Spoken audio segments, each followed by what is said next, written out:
still don't have the...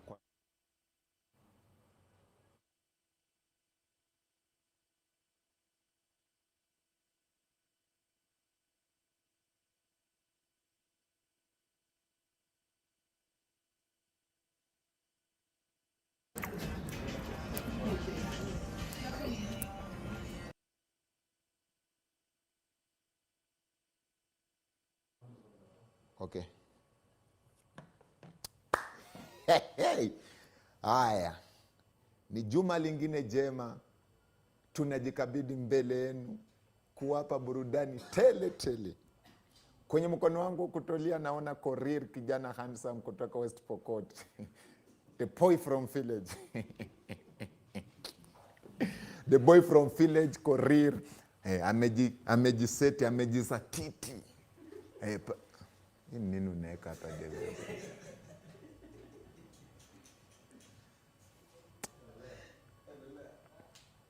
I am happy.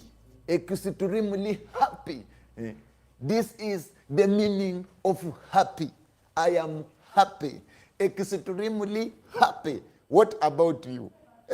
Kisungu nimeanza kunyorosa. Just imagine niko hivi na sijajipaka mafuta. Siri ni nini? Siri ni kukua happy. Siri ni kukua happy. Kwenye mkono wangu wa kulia namuona Omosh Protocol 1. Amedunga suti. Lakini unapisana na maiti kuvaba. Koresu tupeke Omosh kwa screen. Ndio huyo Omosh. Omosh anapisana na suti na maiti kuvaa. Angalia. Msikuwe hivyo bana, mnipatie mugati yangu. Davido nipatie mugati yangu. Ndio hiyo mugati unaniambia eti nini? Nileta mugati. Wale mkitoa hapa tu mugati yangu mimi na nini nawasema kwa bosi. Mnipe mugati ya. Mugati ilikuwa full. Unajua mugati. Nani amesema uchukue? So you should ask. Omoshi na suti unaiba mugati.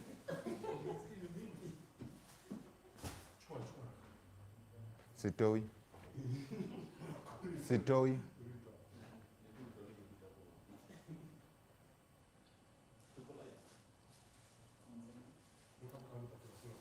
Mugati fully, ona mugati fully, leta. Hii ni maneno gani? Hii ni madarau jamani. Hii ni madarau. Nani kwanza Omosh? Nani amewatuma kwa lunch box yangu? Ai jamani, ni vitu gani jamani? Kwa mugati nusu Omosh ona vitu yenye mnanuachia shughuli.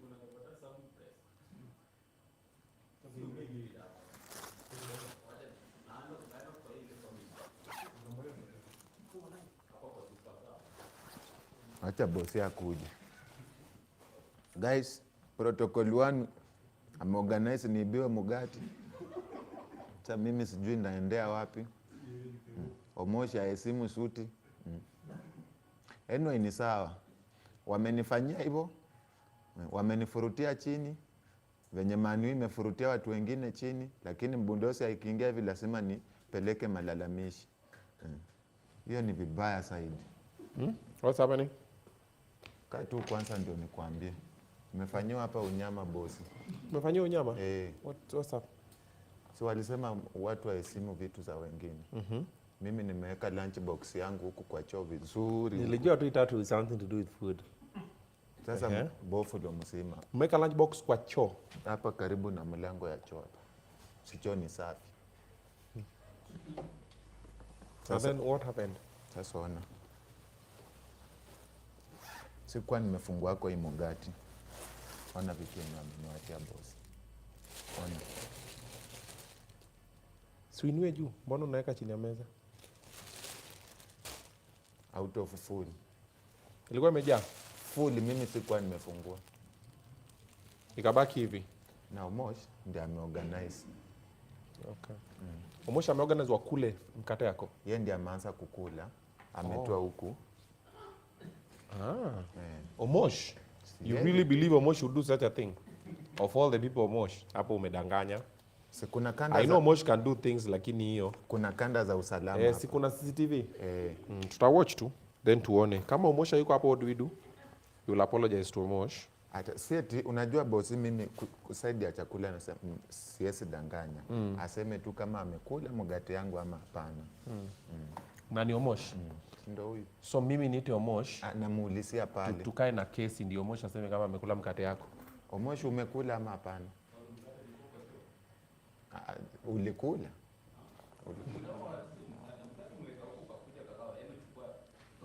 Mimi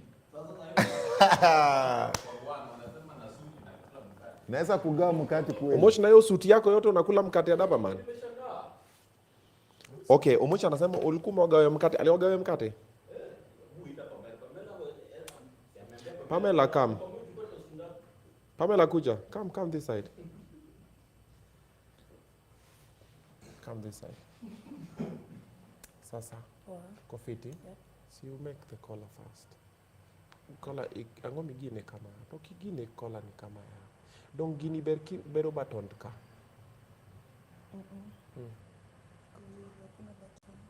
Dong iketo mano kanyo. Chana kubatonie. So you put it like that. Yeah, then now you look smart. There you go. Mkate dapa man umekula kwa nini? Kwani hapa kuna shop ya mkate. Wanaleta mkate. Nani amekula mkate dapa man? Ni mimi, Omosh na Davido. Kuna shida? Yaani nimetoka kutetea Omosh hapa. Kumbe he is the perpetrator. Kuna nalia. Wewe Omosh na Davido. Davido amesema kule bread ni mtu anduma. Organic. Tumekula wote. Mimi ameniambia nenda nichukue 3 nikachukua 4. Dapa man amekwambia unichukue mkate 3, ukachukua 4. Yeah. Kwa nini? Haiko na nitosha hizo 3. The entitlement. The entitlement here. Aya, Omosh amechukua ngapi? Davido alichukua 8. Omosh akachukua 5.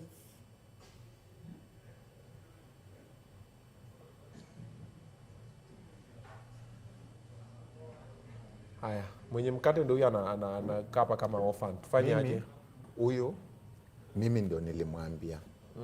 Kwa sababu yeye aliona watu wanachomoka kwa kona.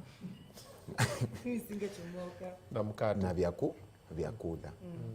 Na alikuwa anatamani, na kwanza alikuwa ameniomba asubuhi.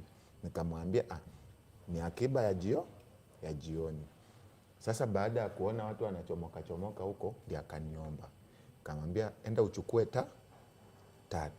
Sikujua David amebeba tositi 8 za mugati. Kwani mkate iko na slice ngapi? Mugati ndogo iko na slice 14. Ndogo mugati half buffalo. Okay. Haya, dapa man. Okay. Thanks Pamela, it's okay. Asante. Huyu mimi ndio wewe uko na makosa, ni wewe amekutetea, is fine. Dapa man. Tutakuwa nakuja Monday kugombana story ya chakula kwa kipindi. Hata sijagombana boss. Utakuwa unashtaki story ya chakula every day. Yaani tukikuja tu ni kesi tu ya chakula, kesi ya chakula, kesi ya chakula. Situkuwa na kesi zingine za maana, sijui nani haja deliver. Sasa boss, unajua tuna deliver. Kudeliver tuna deliver. Mpaka mkate clearly. Lakini sasa mbona wa deliver mugati yangu kwa tumbo sao? Aya, another question. Si kila mtu hapa analipwa salary. Mbona mkule mkate? Mbona mnarudisha vibes za high school hapa? Hizo za unisaidie na mkate, sijui mnaomba hapa. Mbona mnaomba? No, waombi. Forget hata kama waombi. Mbona wanaomba? Mkate guys, na kila mtu analipwa. Ulimuomba slice ya juu na ya mwisho. So unataka hizi slice mbili kubwa kubwa. Asubuhi nikiingia, hata kabla sija sign kwa kitabu ya kazi. Alikuwa shakuomba mkate. Alikuwa shaniomba mugate. Nikamwambia mugate tutakunywa nayo nini chai usiku masaa ya baridi hiyo. Sasa yeye mali nimeweka amechunguza mpaka akajua mugate iko wapi. Akatuma protokoli 1. Protokoli 1 na suti, hajahesimu suti. Ameenda kutoa mugati kwa mlango ya choo huko. Haya. So I don't understand why tuko na omba culture in the company. Karibu Kate. So one, the omba culture in the company is not good because everybody can buy their own. Then last but not least, we ukijua kila Monday wanaiba chakula zako, mbona unabebanga? Inisaidie. Na umejua vizuri utaiba. Alafu umebai mkate ya usiku asubuhi. Mbona Omoshi anatokanga hapa jioni, Omoshi akaenda kubai escort ya chai ya saa 2 saa 4 usiku. So unamwambia hiyo time anakuja, mbona unakuja na mkate asubuhi? Sasa ona hata hajafika lunch time. Sasa bosi nauliza, pia umeuliza si ndio? Wacha pia mimi niuliza. Nimekosa. Umekosa Kuibiwa. Wewe umejua umeishi kando ya Mluya na unaacha kuku yako inatembea tembea kwa compound. Blue band yangu ndapeleka wapi sasa? Yani this guy even came with blue band. Anataka kutumia Dubai another one. Mkate ni pesa ngapi? Mogati. Atakuchukulia sasa ile family ile. Pesa 200. Hii mkate ni 200. Mkate ni 200 bro. Daba man mkate ni 200. Nataka hiyo sasa. Nataka sasa. Ebu shika wacha nikuangalilie online. Kuna hizi ma supermarkets zinakuanga nini. But let me just Google price of bread. Price of bread. Nataka ya sukari. In Kenya. So 400 grams hii ni 56 to 65 bob. Ile 800 grams Omoshi ile ziuba ile hiyo ndo ni 115 to 130. Then 1.5 kg options ni 230 to 240. But now kuna gourmet loaves that can go above 250. Zile za cafe, unajua cafe wanapikanga mkate zao. Nafika pale unapata David usitume hiyo pesa. Ashatuma. Ushatuma 200. Ni nini umetoka mfuko? Kumbavu. Hebu weka hapa juu. Bosi Weka hapa juu, weka hapa juu. Kama unapenda kazi yako. Mbele ya mgeni amenyamaza hata. Mgeni kwanza anaitwa do things. Sema do things na Kiswahili ni fanya vitu. Fanya mambo. Things ni vitu. Things. Okay, mambo ni? Weka hapa. Yaani umsa anatembea na KDF kwa mfuko na ana complain mkate imekulu. Sasa unajua iko hii kitu. Unajua naibishanga sana Waluya kwa hii kipindi. Kila tuko Waluya. Katrina anaibikanga sana. Juu hata appetite yake na yako ziko tu hivi lakini yeye posting. Mficha uchi. Azai. Mficha uchi ya sai. Sasa waendelee kuaibika sauri yao. Okay. Sawa. Juu sasa mimi sifichi uchi na saa. Haya. Na shiba. Sawa. Haya. Umetumiwa 200 umefurahi? Omosh, niwapate tena kwa mkate ya Dapa Man. Na kila mtu baidhi aanze kujinunulia mkate zake. Na sisi ununua mkate kila mtu. Mbona mnakula mkate zao jamaa? Wataki hiyo. Wanataka tu mimi nilie ninyanyasike, alafu sasa ndio ni complain. Tena sikia, tumeingia hapa saa 3, by saa 4 watu wanakunywa chai. Aya, lunch saa hii inatengenezwa, mkule lunch. Ikifika kitu saa 1 saa 2 usiku hivi chai inakuja mpaka na escort. And appetite manade. Ni appetite gani Korea? Kila mtu ako na. Tunafanya kazi ya kukula. Hapana. Unajua ndio. Waesi ongea lakini hawa tu kuwapata tu kwanza sasa Kevo. On top of that one David anakuanga amebeba nduma na chapati zile za brown na mabuoni. Wewe unakuanga umebeba KDF packet 2, umebeba mkate. Alafu mabuoni za David unazikula. Sichukuangi unanipeanga. Mimi sasa chukua mwenyewe. Wewe unanipeanga. Nikataa aje? Nikataa, mimi siwezi kataa. Unaweza kataa pesa? Ndo pesa mimi siwezi kataa. Hakuna pesa mbaya. Ukishaingia kwa bank zinakuwa tu same. Siwezi kataa chakula. As long as imeingilia huko. Naona umeanza kuvaa pete, umeingia Illuminati, karibu. Karibu nyumbani sasa.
Si ndio mkate tunatafuta. Hii ndio mkate imeleta kesi. Waficha uchi.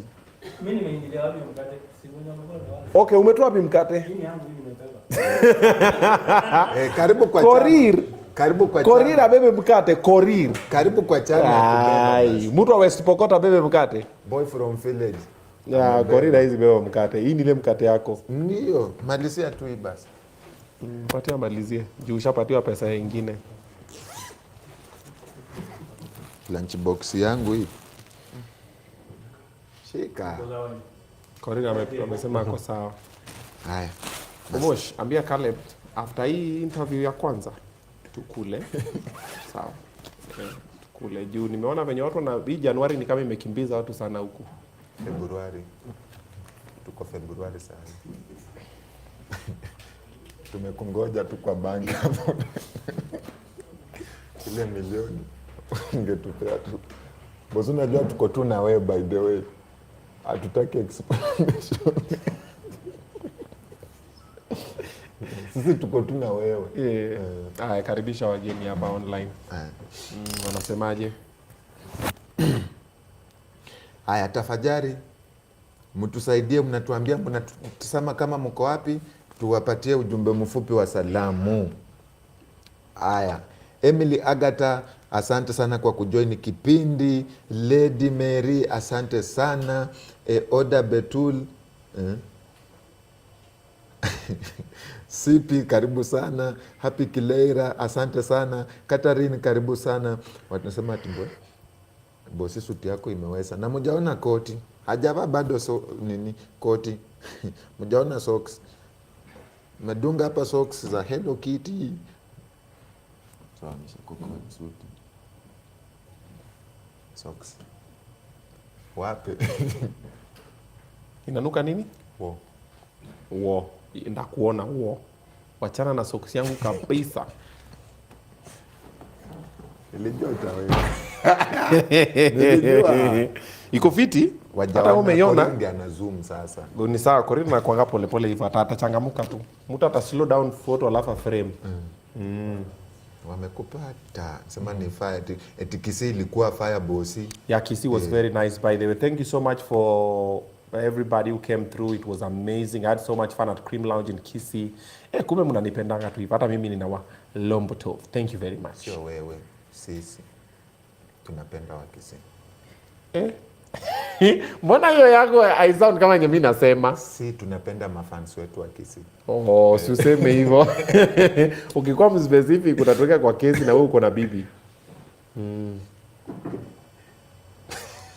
Kwani una bibi? Si uko na bibi? Si tunaonanga mkishonea masuti huko. Kuna mtu amesema hapa kitu. Unasemaje? Alipenda venye ulimsalimia. Imepita. Kwani nilimsalimia aje? Si tujui, yeye anajua bosi. Okay. Karibisha mgeni sasa tuanze. Watching live from Kiharu, asante sana. Glad blessed, asante sana kwa kujoin manse. Watu wa Naikuru nyinyi wote pokeeni salamu. Watu wa Kitale, watu wa Busia, watu wa Migori, watu wa Kisumu, watu wa Kitui, karibuni sana. Monica Atito, asante sana. Anaitwa Oradeva Betwell, karibu sana. The Wipe, asante. Nick chaneruke hiyo. Sitesi Mutindi watching live from Sultan Khalimud, karibu sana. Wikilifu Musani, asanti. Tumeona haya bosi, unajua nakutumia tu ujumbe mfupi. Kennedy Moshi, asante sana kwa kusema venye iko bosi. Wanasema hiyo sati iko dope. Tuseme asante. Thank you. Ule ndiye amesema. Thank you. Leonard Cherotich, asante sana kutoka Kalenjin. Kennedy, asante sana. Manse. Ruto Mutai, asante sana. Brian Kibeti, Kericho, watu wa Kericho mtusaidie kwa majani chai. Bosi, kuna majani ya kati ya Kericho kuna place ingine wanalima majani kando na Kericho. We. Hapa Githunguri. Githunguri Utawala. Kuna majani. Past Kiambu, ukipita tu Kiambu hivi, unaenda hivi Githunguri, hiyo barabara yote ukienda towards Limuru, yoyote ni majani yoyote mpaka Limuru. Naishi Githunguri hakuna majani huko. Ama Githunguri gani unasema? Unaona ile Gumbaru tulisema? Very good for you. It will help us solve a lot of problems because I've realized most of the problems that you are facing hapo tu hiyo Gumbaru tu hiyo gap class 7 na form 4 hapo ndio kuna kazi. We will work on it. We'll work on it. Kwa hivyo majani iko Gumbaru. No, hapana, majani ni Kericho peke yake. Hakuna place ingine Kenya wana nini majani. Stop coughing like that wewe, nishakwambia wewe, unafaa ukohoe aje. Alafu ni lazima tu ukohoe saa zote hivyo, natupatia corona hapa. Sasa hapo hewa itoki. Angalia kando kikohoa. Hivi. Karibisha mgeni, hata mgeni ameshtuka. Mgeni anakuangalia kwa lagai. Awande watanipigia kura. Kwa kura naye usijali tu kwa active. Huyu anaenda kutika na tick the whole box, anasema tick mpaka mwisho na inapita box, hiyo kura inaharibika. MP wapi? Si utamuuliza. Niende kwa mheshimiwa. Mheshimiwa. Nimefurahi sana kukuona tena. Thank you. Karibu sana. Nashukuru. Yeah. By the way, mimi yangu utapata. Kura. Yako ni ya wapi? Kura. Yako ni ya wapi? Na usiniite. Sitaki kuuliza mahali anatoka. Kuja tu. Kama ni ya Dandora ni sawa. Kuja. Yako ni ya wapi? Amekuweka Dandora. Yako ni ya wapi? Sasa natoka Dandora. Lakini sasa sijui ni face wapi wewe mahali huko. Oh, yako ni ya Dandora. Sitoki Dandora. Kura ni ya wapi? Huyu ni ya Mathare. Mathare. Si area. The right place. Mathare kwenyewe. Hapana, bosi tena unasema mimi natoka Mathare? Nimesema tu unapitanga hapo ukienda Dandora. Mimi naishi Utawala. Mathare naenda kufanya nini? Okay. Ama na Pole. nimehepa Mathare. Anyway, karibu sana Obinna Show live. Thank you. Tunafurahi sana wewe kukua hapa. Yep. Tunakuanga hapa na wageni wengi lakini wewe tick. Umeanza mapema. Ngoja nikupande. Bange, mwambie ground inasema ni wewe. Si ndio ground ni yeye tu. Ground? Hiyo ulishachukua. Hakuna mwingine. Hata usiende huko. Uache tu wangani huko lakini ni wewe. Ni poa.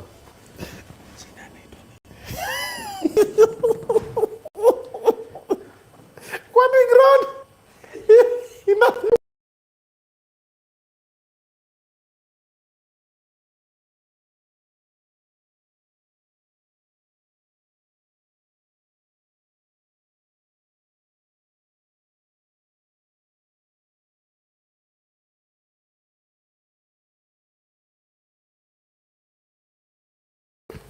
Sema Wamama wote.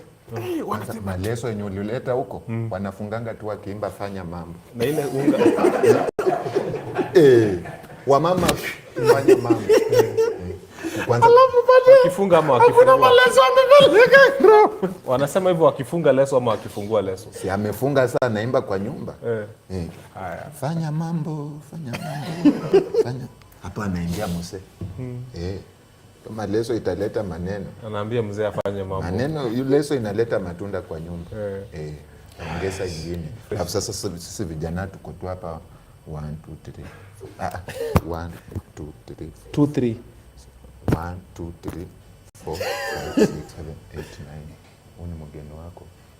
Singamali sa koko. Alafu mpiga picha pale na Caleb ana supply. Just 15. 15. Fanya mambo hiyo tu. Kwa kamera tu. Wakenya wanaona. Sema na kutenda. Najua unafanya mambo na maji yake, hautengangi. Ukitoka hapo najua maneno inaweza kuwa mingi.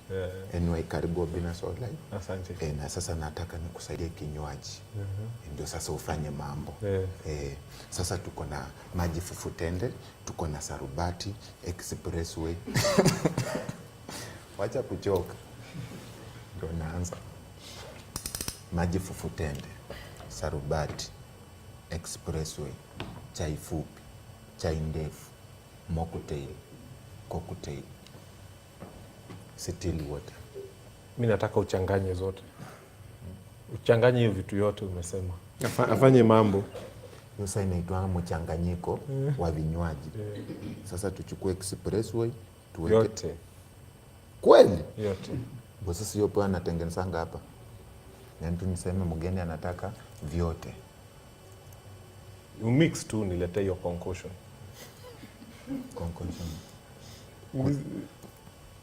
Cushion. Uko na data? Google tu concoction ni nini? Niambie nisiende nibebe cushion ya vitu nilete huko. Ufanya mambo yako. Sawa. Tani late. Haya. Na wewe? Mimi niko sawa. Ai. I'm okay. Maji. Niko sawa. Hata juice basi. Unataka juke juice ndio ukunywe. Hakuna kitu nataka. I'm okay. Staki niko sawa. Avocado mzuri. Kuna avocado? Juice ya avocado. One portion. Kwani wewe kila guest tutakuwa unamletea drink pia una order yako? Hapana. Wewe unataka order drink yako yenye baki. Ndakunywa baadaye, sasa sitaki. Sasa hata ya avocado sitaki. Niko sawa. Avocado na mgeni sasa. Sitaki avocado, niko sawa. Maji si niko sawa. Sawa. Okay. Karibu sana. Asante. Haya Davido, tuanze kipindi pandi.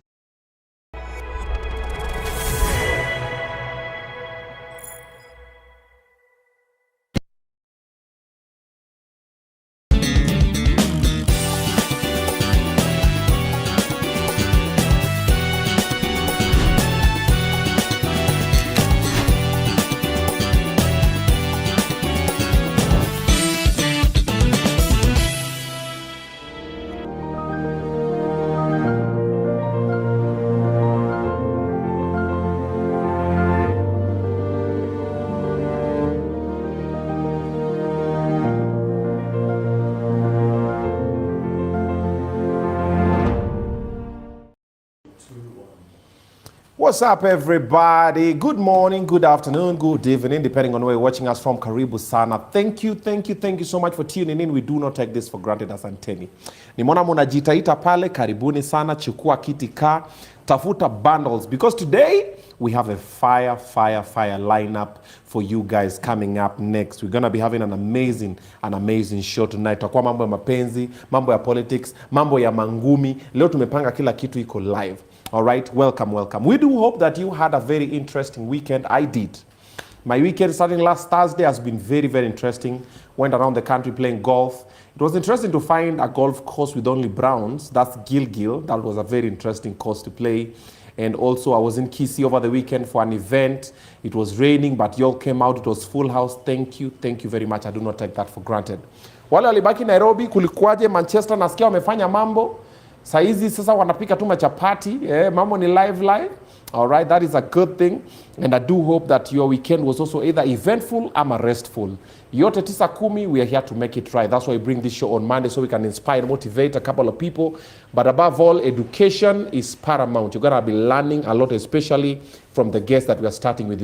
He's highly informed about matters about our country, so gonna be doing that. But pia lazima pia mfurahie, so entertainment pia iko pale ndani. For the first time on Obinna Show live, makofi tafadhali. Mheshimiwa Fanya Mambo is in the building.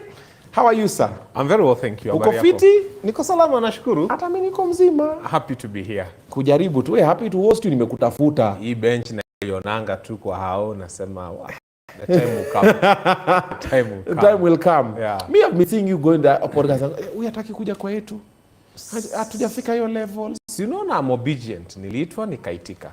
And I'm happy to be here. I honestly am happy to be Asante. here. Thank you. Yes. Your name Fanya Mambo.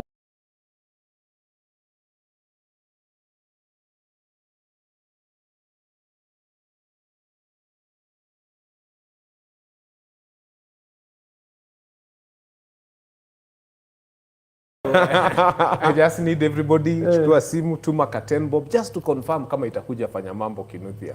And for sure it will. And that way I'll have made munisalimi ile salamu ya Gen Z zile 10 bob 10 bob 10 bob 10 bob 10 bob. I'll be a very happy man. Okay. Yes. All right. It is my name. It's on my ID.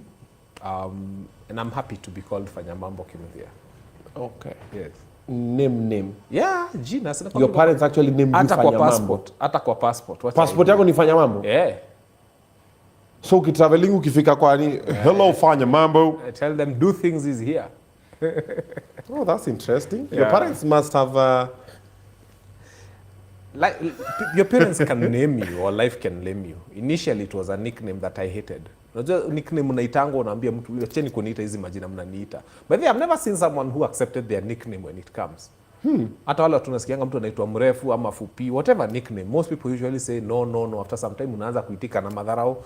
Before time then you're like, but this name defines me, looks like me, smells like me. Yeah. I said, why not? I mean, and with time, when I decided I'm going to vie in Dagoretti, I realized, wait a minute.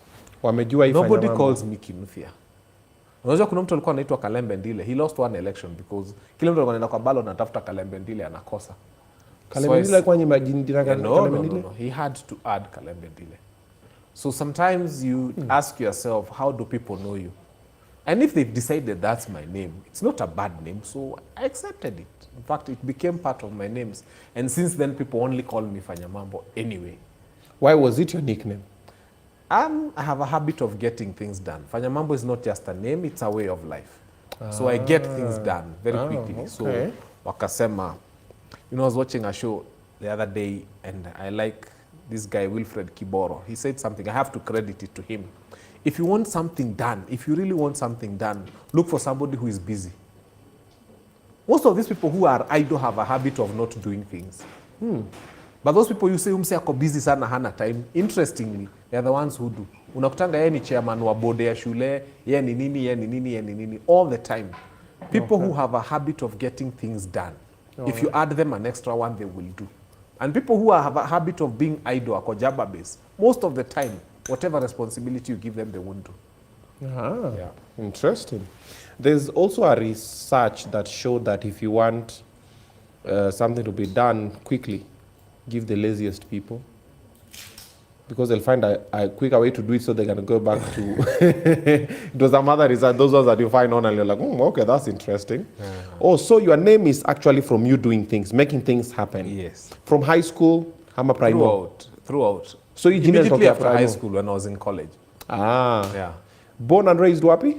Born and brought up in Dagoretti. Oh, in Wadago. I still live in Dagoretti South.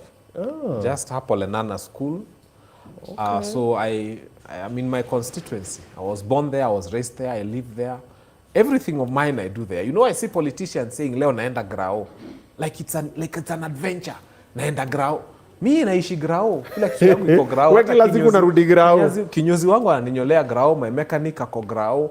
Food, like this morning I left very early, I had a TV show, nikapitia hapo Dagoretti Corner, nikamwambia nitengenezee mayai mbili. Mimi niko grao. My life is grao. Ai, but nyi muna changing. Mukishapata hivi kiti. Why would I want to change? Kwani waheshimiwa wangapi nimewajua wenye wana changing? The only mheshimiwa mwenye nilijua alikuwa bado anaishi grao ni nani? Theuri. Because I remember we used to go chill with Theuri Umo. Theuri alikuwa ako mpaka na keja hapo, anachill hapo, wasio anakama hapo nini ako hapo nao. But most waheshimiwa that I know, even my friends, hawakangi place wana nini. You see, depends on what you're looking for and what you were campaigning and what you showed people. If you lived your life showing people that handouts is what got you to be the MP, they will always come for handouts from you. But if you become the kind of leader who will do things for people and show them that it's not about money, it's not about handouts, it's about me giving you a TVET, it's about me opening a classroom, it's about me. And they'll get used to you. In fact, watakuwa nakuletea zile shida wanajua unasort. Huyu apeanangi do, usiende na hii story. But saa zile wanajua nataka classroom, they'll come to you. When they want their children to go back to school, they'll come to you. So don't be afraid, stay with people. And then MP is the second smallest seat. You know the biggest office? The biggest office is the office of a citizen. That's the biggest office. Because a citizen can ask you any question, even why is the sky blue and not yellow? Citizens ask about everything. So people should be proud and happy. Like right now, I occupy the highest office in the land, the office of a citizen. Because I have powers to question everybody, from the MCA all the way to the president. So MP ni kiti ndogo sana ufai kuringa nayo. There are many other seats as you go up. And if you come and mess up because you're a member of parliament, it shows you have no ambition beyond being a member of parliament. I was born for bigger seats up there. God knows which ones. Okay. Yeah. Fanya Mambo Kinuthia, guns blazing. We're born and raised in Dago. Ukasomea Primo Dago. Yes. High school? High school, I went to Aquinas High School. Aquinas, AQ. Yes. Kole? I went to Catholic University, then Dar es Salaam, University of Dar es Salaam, and then University of Nairobi for my master's, which is somewhere in the middle. Okay. Plus, of course, lawyers kuna place ingine hapa Karen tunapitianga inaitanga Kenya School of Law. So it's a combination of all those things. Oh, you went to KSL? Yes. Oh, okay. Yeah. That's interesting.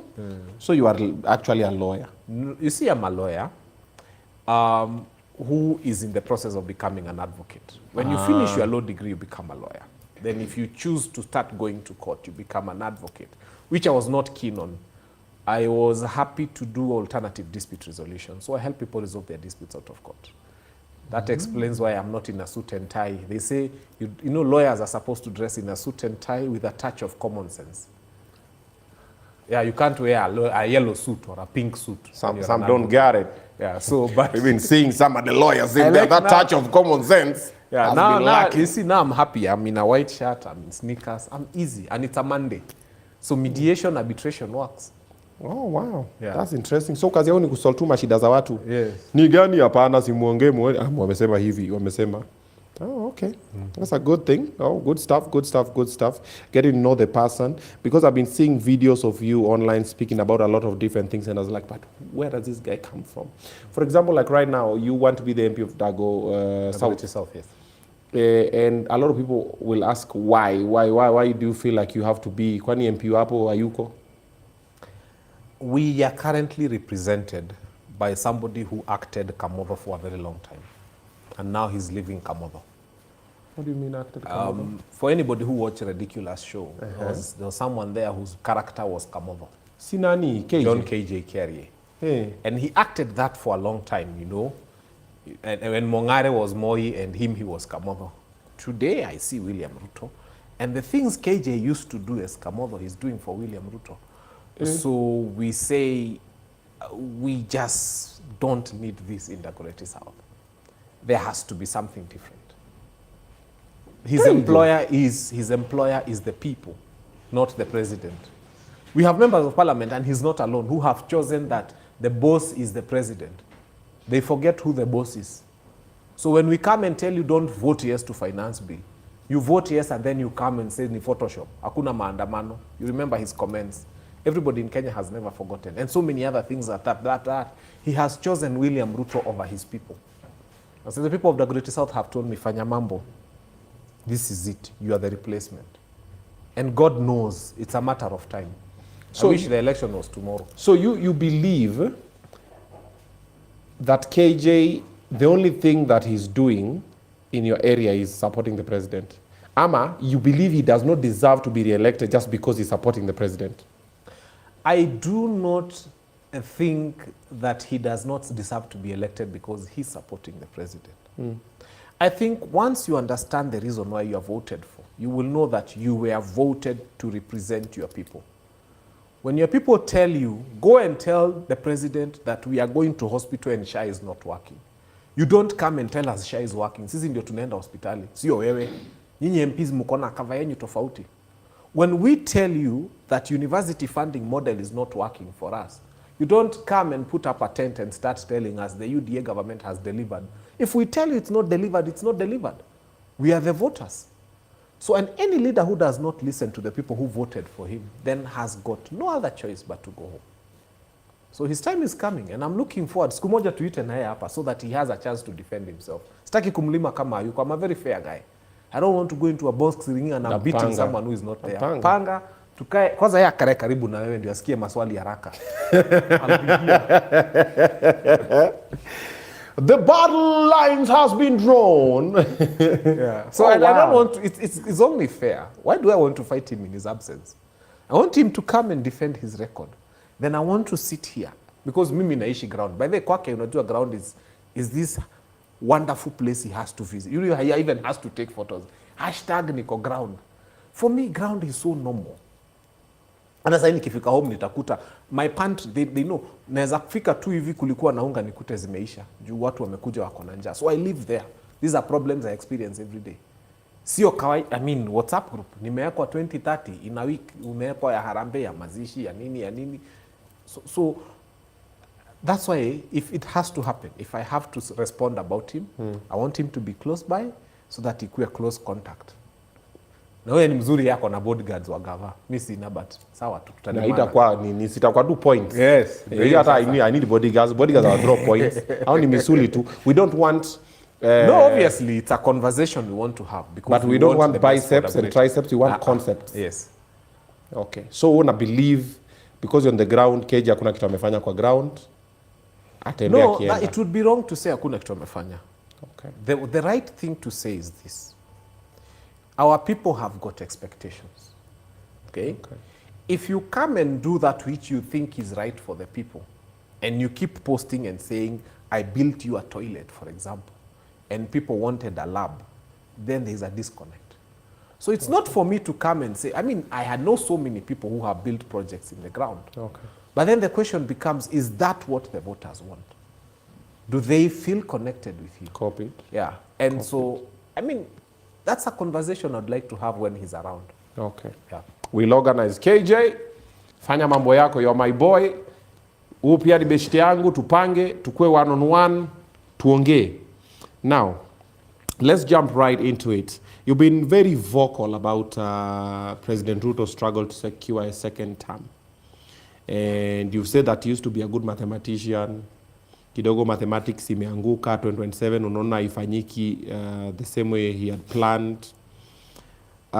You've seen the recent tours and you've seen the paradigm shifts. Kidogo now most Kenyans are starting to sing two-term. Akienda places, nini. I was in Kisii, by the way. And the DJ put this song, Summer One Time, in the middle too of the nini. I was just looking at the club, I'm like, oh, okay. Maybe it's one of those videos. So Moshe, buambia nani atajaribu after your video kama Fred ali shoot. So I saw the reaction of the guys, I'm like, Then you know I'm normally with young people, places. Higher people. Now, there's a time during the finance bill, majority of people are just, Ruto must go, nini, one time. Right now, things are changing. Kidogo, the Ruto must go, kidogo, inaweza kutulia kidogo. Now there's more of, 2 time, but who else? Apart from him, what next? What wanaangalia Matiang'i, wanaangalia Kalonzo, wanaangalia they see like there's no worthy opponents. So what do you feel from a politician side then out kuja kwa ground? Let's start from the point of no worthy opponent. Okay. The problem I have with Kenyans is that you are used to a president who is always on top of Land Cruiser vehicles and making noise and banging his chest, opening a road from this side, anangojea 3 months anaifungua from the other side, coming and promising you things, making a lot of noise about things, so that you have decided that the standard of a president is a man who can match these theatrics. And if he can't match this energy and these theatrics, he's not a good president. Hana charisma. President Mwai Kibaki was probably one of our most boring presidents. His most hilarious moments was when he said, binadamu ya mavi ya kuku. But he performed and he delivered. I think at Kenyans, we need to ask ourselves, are we looking for a bravado president who makes promises, moves with choppers from point A to point B, hires Emirati jets to go abroad, and so on and so forth? Or are we looking for a cool, calm, collected person who will sit at State House or Harambee House and work for us? The minute you discover that the standard, the accurate measure of a president is not your ability to sit on top of Land Cruisers throughout. When does he sit at Harambee House? When does he sit at State House? Isipokuwa saa zile anafanya renovations. So if you guys are looking for a president whose main work is to go on top of Land Cruisers, then you've lost it. Because mnaanza kusema nani mwingine ataweza Ruto. Because you think the presidential contest is about muscle and bravado and strength. It is not. The presidential contest, in fact, I'm looking in 2027 for a person who will bring the political tone from here and bring it here. A guy who will come and say, wait a minute, Kenyans, we cannot politic throughout. And bring down the tempo and tell people go and work now. A person who will not come and launch a road kama upuzi ingine ilifanywa hapa Rironi. Sasa hiyo barabara inajengwa. We want a person who will come and open a complete road. Don't launch any more dams. We are tired. Don't launch, paka muna launch transformer. You know, you get a whole head of state, mnamzungusha inchi anaenda kulaunch ma transformer na classrooms. Mpaka ingine walimpeleka Murang'a kulaunch borehole. I can get you the video. Borehole, kitu ya 3 million, mungeleta MCA. This is the nonsense we want to bring an end. In fact, I wish there was a law against launching projects. We just come up with a law for opening complete projects. Now that's a head of state. Kibaki mlikuwa mnasikia amenyamaza, anakuja anafungua Thika Road. Amenyamaza, anakufungulia kitu ambayo utatumia. Zile barabara alifungua hapa Emali, go to Emali. Nothing. They were so shameless, walibeba mpaka ile kakoto walikuwa wamemwaga hapo. So who can beat William Ruto? None of those politicians. Why?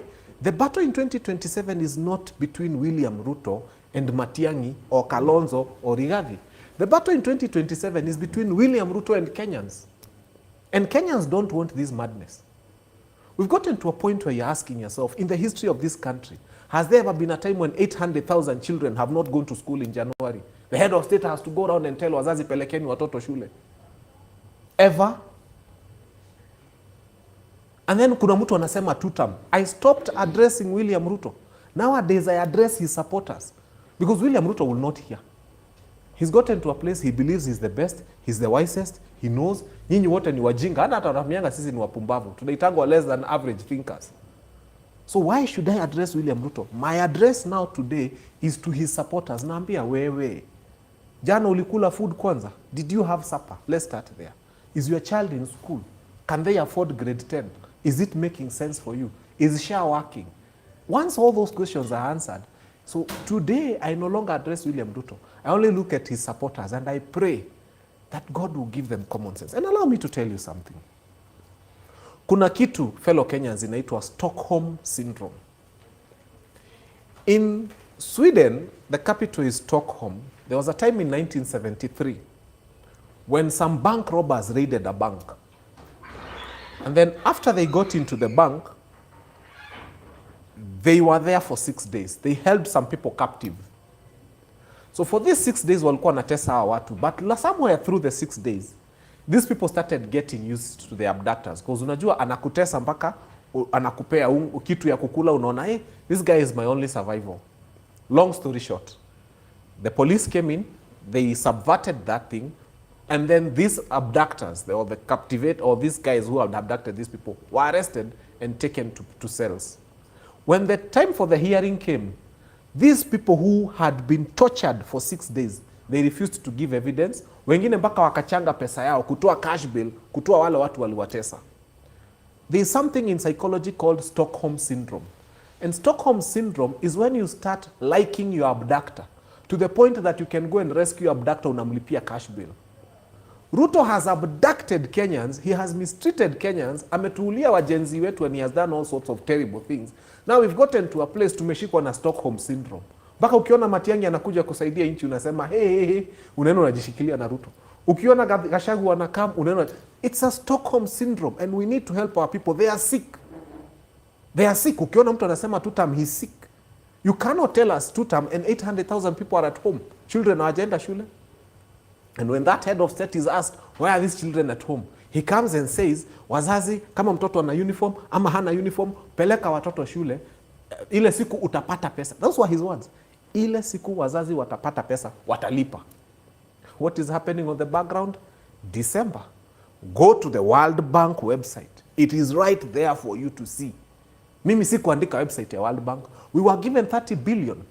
Specifically imeandikwa classroom expansion to help us transition from grade 9 to grade 10, to help them with uniform, books, everything. Everything we ever needed to take our children. Wewe, wale watu wanapenda kusema fanya mambo, soma website ya World Bank. Don't be lazy. It is right there. So mimi sichuki William Ruto. I just slap them with such hard facts and they hate it. But it's the truth. Pesa ya World Bank ulipe. Because World Bank, I have a problem with you and I'll say it in English. In that contract, and it's existing on your website, if you want to delete it, delete it. You have said that you're going to give another $238 million, which is about 38 billion Kenya shillings. Muongeze kwa hii pesa mbaya. Na sisi, wewe Obinna kwanza unalipa January 2029. Hiyo pesa yenye hii kufikia watoto, wewe unaanza kulipa na huyu na huyu na huyu. Everybody in this house will pay for that money. World Bank, before you give us that other 38 billion, please come and ask whether the 30 billion was given to our children. Because even those people who are singing two-term, I promise you, 2029, hiyo pesa tunalipa. Why are we paying? It was for taking our children to grade 10. Who said it? World Bank. Where is it? On their website. Who received it? Kenya government. Who signed? John Badi. You are Minister for Finance. So, sisi, we are not mad. We are just angry at the fact that we have somebody who is going through that grade 9, grade 10, na pesa ya mtoto wake iko, na atalipa hiyo deni, alafu kina flash vidole mbili vikisema two-term. What do you do with such a person? Stockholm syndrome. That's a sick person. They need medical assistance. And they need counseling. Especially if your child has gone through that and you're singing two-term. You need help. But now, at least now, the young people have money. Now we have Nyota Fund. Now young people gonna get some money from Nyota Fund to, you know, start a business. The president has launched it. And he said that the fund is gonna be helping a lot of vulnerable youth. There's something called common sense. Common sense is something that exists. You see, between this year and this year, hapo ndani kuna kitu inaikuanga hapo ndani inaitwa brain. Now, ndani ya hiyo brain, God in his wisdom created something called common sense and he put in that brain. It existed under Kibaki. I am a beneficiary of something that was called the youth fund. Pesa ya serikali haipeani uvijinga hivi. Let me explain. Kibaki gave us loans at 8%. What he did, he took government money, he looked for existing banks as intermediaries. And all they wanted was ukuje kama Obinna, useme mimi naitwa Obinna, I have a show, niko na kamera 3, nataka zingine 4. They'll visit you here, any bank. And I received from one of the banks, in fact 2 times. They'll come and see, honestly, Obinna has got cameras, but he needs to expand. So they give you a loan of $1 million shillings, payable at 8%. And you're given a period of up to, the maximum was 3 or 4 years. Now that is empowering young people. Why? Because the person who consumes public money pays for it. Now, when I was talking about common sense, this is what I was coming to. We have a human being being given 22,000 and then you and I will pay for it. Where did we stop thinking? At what point did we get to a place and said, now we have suspended common sense, now we are just waking up and going to a rally and giving young people 22,000? If this government wants to help young people, structure it. Take even 100 billion, put it in commercial banks. But you have to be somebody. Ukona kasalon, kakona machine moja ya blow dry. Ni blow dry ama ni asijui, I don't know how it's written. But you have one. You need a second one. And the bank comes and accesses and says, honestly, Sharon, akona kasalon, na kana need to expand. Wanakuwa. But you cannot be a guy who sits at Jababes and then you're given 22,000 to expand which business? Chewing. Because that's the only business you can expand. Jabba juice. It's fine. Go to a bank, tell them I sell Jabba juice. They'll come and assess, they see you have a small machine kanatengeneza 2 liters of Jabba juice per hour, they can expand you, utengeneze 20 liters of Jabba juice. Hata kama ni Moratina unauza, at least we need to see what you're doing. The problem we have here is anybody who comes and applies and they are young and they can dance and they can sing two-term gets 22,000. The problem now, I still come back to watu wa two-term because mimi hata sina shida na president, but they gave up on him. Niko na shida na watu wa two-term. Wewe juu unaimba tu term juu jirani yako amepewa 22,000. Are you aware that wewe ndio utalipa hii 22,000? Na ulimuona mahali alipeleka. Sasa mtu asipige sherehe na 22,000 imekuja Mungu leta. Tulisema the day we are going to start reintroducing common sense back into the things we do, this country will move forward.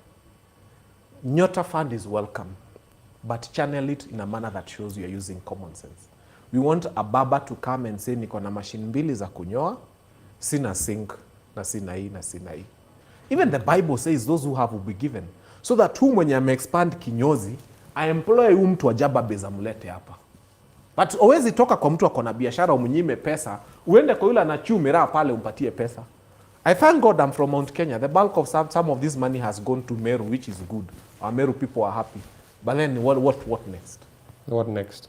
What do you think the other guys are doing right that is not being done in the national space? For example, Kiharu, education right now, 500 bob for all secondary schools, and it's working for them. Dini Nyoro and the team, they're doing something nice. Salasia also said something like that will happen on his end. But can this be replicated to happen throughout the country? Ama is it not happening? Ama are they doing PR? Obinna, Kenyans will forgive me, but I have allowed myself to think differently. Okay. For now, I celebrate Dindi Nyoro for what he has done. But in English, they say, in the land of the blind, the mono-eyed man is king. Or I can repeat that. In the land of the blind, the mono-eyed man is king. So you have a guy with a mono eye, but because wale wengine wote haoni, mnasema this is the king. He's seeing too far. The Ministry of Education this year received 700 billion. The highest allocations that are ever given in this country go to the Ministry of Education. Out of the 700 billion, more than 2.5 or 25 billion, I'll check, goes into expansion of infrastructure. Now take it from me, Kenyans, and look at me and hear me very well. The MP who builds the highest number of classrooms is not the brightest. It's just the mono-eyed man in the land of the blind. Because the question should be, what is his role in parliament? What is the role of my MP KJ? Legislation and oversight. The first question he should be asking the Minister for Education, wait the heaven a minute. This money given to the Ministry of Education for expansion of infrastructure, ni ngapi imekuja kwangu Dagoretti South? Sasa hii ujinga ya mimi kujenga classrooms, nasema NGCDF, Fanya Mambo Kinuthia, build nonsense. The law as it exists, we have enough structures. We have engineers. We have everything that government needs. All we need to do is, again, vote common sense into parliament. So that when I go to parliament, I say, a billion, haki Kenyans, a billion is 1,000 millions. You take 1,000, 1,000, 1,000. You know, a million you arrange 1,000 times, that's a billion. To build one classroom in Kenya is about 1 million shillings. So 1 billion is 1,000 classrooms.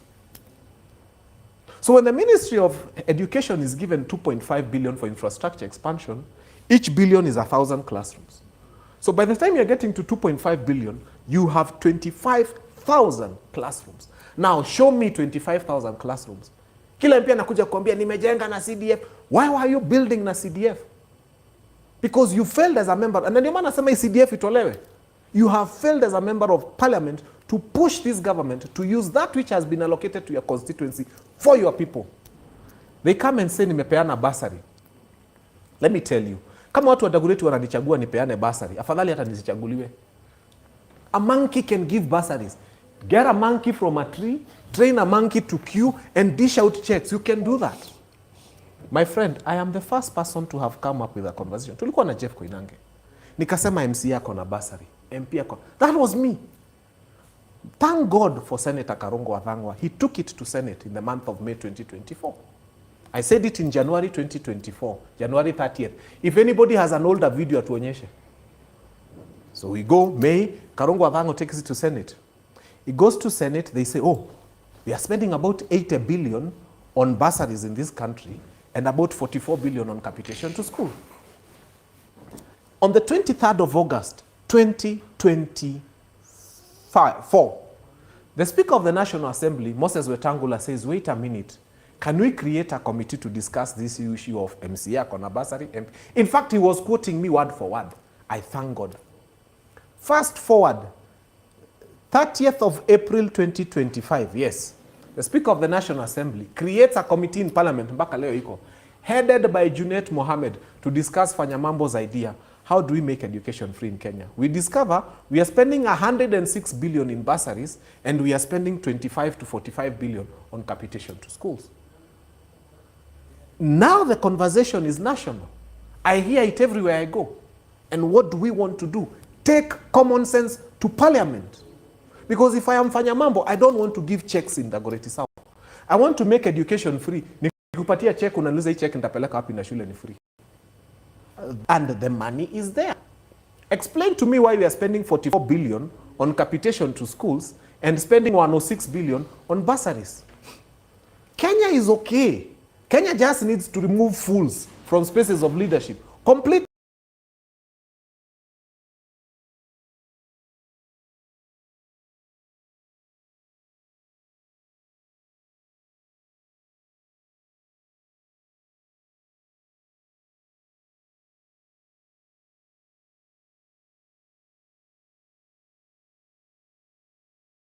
Yani, unakuja Dagoretti South, unasema nimepeana 5,000 checks. And people clap for you. And I see foolishness. If you go to any bank today, the check processing fee of any check is 120 shillings. Kidogo tu. Nikikupea check. Kidogo tu. Davido, what's happening? What's the issue? My political enemies. Wametumana huku. So you are saying, you come as an MP, and that's why some of these people need to be removed from, you know, the virtual space, because very many Kenyans are watching them and they are seeing foolishness. Honestly, there's no better word. Umesema nimepeana 5,000 checks to 5,000 parents, so they are happy, they'll take their children to school. What you've done is you've wasted public money, because 5,000 checks, each check, ukienda any bank, the cost of processing a check is 120 shillings. So that if you give him a check of 5,000, atakatwa 120 check processing fee. In a constituency where you've given 5,000 checks, it's 5,000 times 120, 600,000 lost on check processing fees. Multiply that by the 390 constituencies. Then kila MCA siku hizi akona checks anapeana za bursary. You know, by this Sakaja spent 845 million on bursaries for Nairobi. So each MCA alikuwa amepatiwa 2 checks. Long story short, Kenya loses 5 billion every year on check processing fees. How many children can 5 billion educate? At the rate of 22,000 shillings per high school children. So just, Wakenya nisaidie, sitawafanyia kila kitu, take 5 billion, 5, add 9 zeros, divide by 22,000. That money can educate that number of children. But what have we done? We've spent it on check processing fees. Jumhesha alitupanga line akatupea checks. So what I am saying is that sometimes I may not even be able to go and specifically deliver to the person in Dagoretti South. But if I come at the national level, make education free. If I come and say this NGCDF is repeating what should have happened at the ministry level, if we put our resources in a way that makes us appear like we are using common sense, Kenya will be a great country for everybody. So the decisions that are made in Parliament triples over to the constituency level and every Kenyan experiences. Yes. Do you think our CS, our PS for education is doing his job right? Because we had the Kimani Chungwa said that we have the most clueless PS for education. Then also we've been seeing what has been happening. For example, the struggles with enrolling of students. There's this issue for someone gets an A, is enrolled in some school in Kisii, ama sijui where. Imeleta sana a lot of issue, and the school placing. Some in the schools that people did not select. Yani there's so much confusion. There's a confusion between transitioning to CBC. Now CBC imefanya nini. Now high school is no longer high school. Now it's junior. Now there's JSS. Now there is senior. There is all of this. Do you think our education system, from the CS all the way down, they know what they're doing? It starts at the level of the presidency. And allow me to explain myself. Okay. Kenyans, chukueni simu zenyu. Unajua mimi nawapenda. Mimi naweza ambia kitu mfikirie Fanya Mambo is mad. Okay. I want you to Google what happened to the stadia that were built in Qatar and Dubai during the World Cup. Now you found the answer. They were destroyed. Ah. The bulk of them were brought down. Nyinyi na anyway, sitawatukana. You are building a stadium called Talanta. Whereas the world that uses common sense, that thing that exists between this year and this year, is trying to bring down stadia. Because no country ever developed by building stadium. Okay. Now, let me explain what is the relationship between Talanta Stadium and our system of education. Turudi kwa ile hesabu. Talanta Stadium is 45 billion. Now, we said a billion is 1,000 millions. So 45 billion is 1,000 times 45. So it's 1,000 millions. Is 1,000 millions is 45. Okay, just look at this. 1 billion will build for you, each million is a class. So by the time you are doing a billion, you have 1,000 classes. So by the time you are doing 45 billion, you have 45,000 classrooms. Okay? A standard classroom takes 40 students, right? Okay. Unajua za gava ziko crowded, 50, 60, let's just say 40. So if you have 40 students in a class, and the first 1,000 gave you 1,000 classrooms, the first billion, it means by the time you're done with a billion, how many children are being put in class? 40,000. By the time you're done with 45 billion, you've put in 1.8 million children into comfortable classrooms, right? If you can put in 1.8 million into a classroom, the only time a classroom is not in use is in the month of April, watoto wakienda holiday, in the month of August, watoto wakienda holiday, and November, December. You are guaranteed that for at least 265 days in a year, your 45 billion is working and 1.8 million children are benefiting. Contrast that with this moribund thing called a stadium. 60,000 capacity. Tell me if anybody can, whether Kasarani has hosted 100 events in 1 year. So 60,000 people, then if you host 100 events, what is that? Na unaweka 45 billion. So Kenya is not poor. Musianze kusema ati we are having challenges. We are having mental challenges. Because instead of building a stadium for 45 billion, we should have built classrooms for 1.8 million children. And because usidanganywa ati wanasema ati kuna challenge. System haina challenge. We don't have enough infrastructure. But you know, not everybody is going to go to school. So think of it that way. We This also is the have thing. people who are also talented differently. We said that basic education is compulsory. Now basic education in mpaka form 4. We don't care whether you're a footballer. Go. I mean, there's nothing as ugly as having a guy who is so talented in football. Then he goes and wins a match abroad. And then he's brought a camera and he can't say anything. Sasa We muta want seme you- in the chebarbar. We want you to be a in the going, footballer in the coming. who can express yourself. And we want you to be a footballer who can read a contract presented to you. We are just protecting you from yourself. Tukikwambia ufike form 4, we don't hate you and we don't disrespect. We're just saying, hata kama just learn how to read, how to write, and how to count your money until form 4. Then become the best footballer or the best rugby player or the best basketball player, but at least get to form 4. So Kenya, hiyo system ya education, there was no problem with the online system. The system was confused because there was less infrastructure and very many young people who needed the infrastructure. Our money for infrastructure went to build a stadium. Imewekwa maflag za Kenya mingi sana kubwa huko. But that stadium is not going to have 100 events in a year. And it's never going to have 60,000 capacity throughout those events. In short, we misappropriated our money as a country. Is CS Ogamba clueless? Completely and totally. I'll tell you why. Can you imagine ni Januari? Munakuja kama ministry munatuambia kuna watoto 1 million wameingia class 8. Now, any person who gets pregnant in January knows they'll give birth in September if nothing happens along the way. So even a standard mother in Mathare is brighter. Because anaanzanga hata kama ni kusave, ama anatafuta, Linda mama walimaliza hawa watu. But she looks for a way to know that I'll deliver in September. Hata kama ni kununua tu socks to mtoto unaonanga, you know, that mother is aware that I'm going to give. Leave a mother.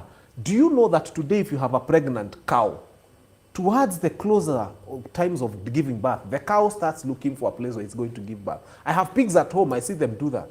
Unaona mpaka inaanza kutengeneza mahali itazalia. Now, you have a minister who knows that I am expecting 1 million children to finish in December. It takes 6 to 7 months to build a classroom. Pesa iko, kila kitu iko, hajajenga classroom. Januari anakuja kuambia system. And then you want us to praise you for what? Aya, watu wameanza kurespond kwenye comment section.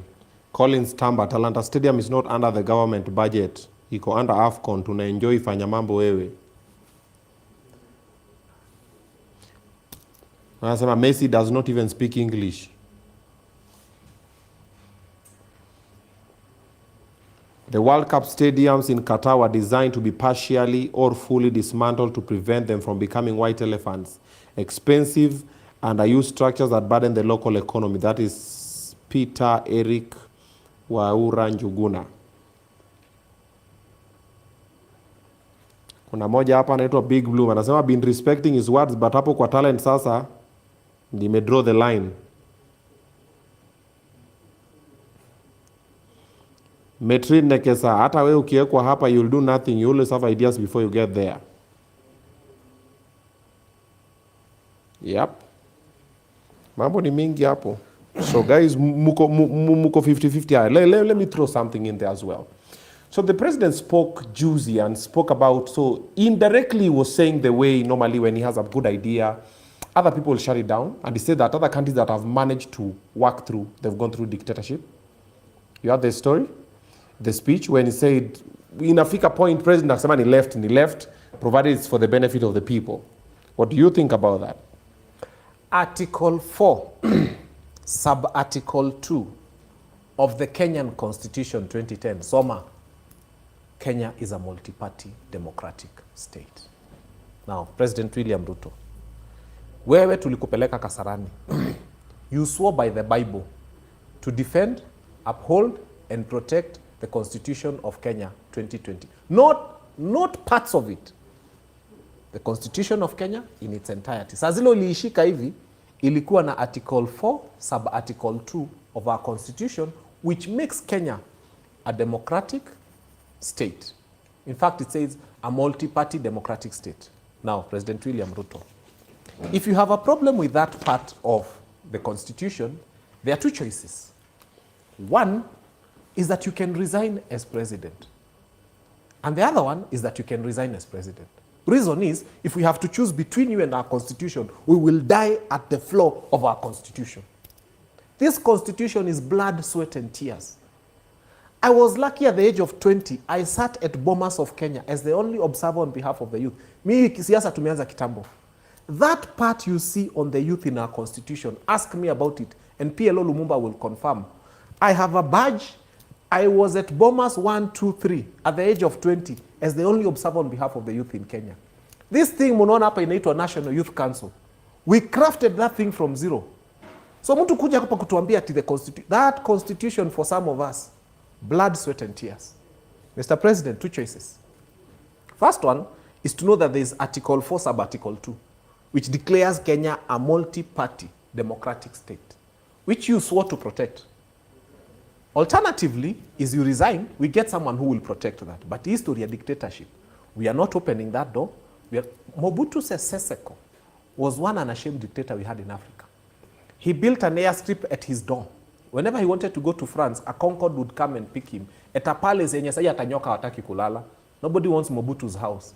Zimbabwe, we had some archaic moron called Mugabe. May he rest in pieces. Where is he? Apa, Uganda, another guy who put cripples in Lake Victoria, deciding that hataki kuona the cripples. Moi was beating up Njoya on our streets. He put up torture chambers. He did all sorts of rubbish because he was a dictator and he wanted everybody to do his thing. Guess what? After beating Mboya, the Orengos rose. After beating the Orengos, Akina Mbai, the one who were killed, so many people have come up. And even after killing Rex Masai, killing every other person you thought, 200 and something missing Gen Zs, after Albert Ojwang allegedly knocking himself on a door in a police cell, guess what? Dictatorship is not working here. Kenyans are still reminding him, you can't kill 45 million of us. You can't kill 53 million of us. If you think you have enough bullets for 53 million people, then we are telling you, we are offering ourselves tomorrow morning. Come shoot all of us. But dictatorship here, no. Okay. Yeah. Singapore dream. It's a dream. You know, Breathe. everybody has a dream. Breathe. Breathe. Like you can sleep have, and have dream. some water. May we interest you to some water? Hey, Fanya Mambo is breathing fire hata kipindi. We, look at mwenye umekuja nema amejificha nyuma ya laptop akozila go like guy. Huyu tutatembea kweli. So, the president is selling a Singapore dream, saying, yeah, we need to be like Singapore.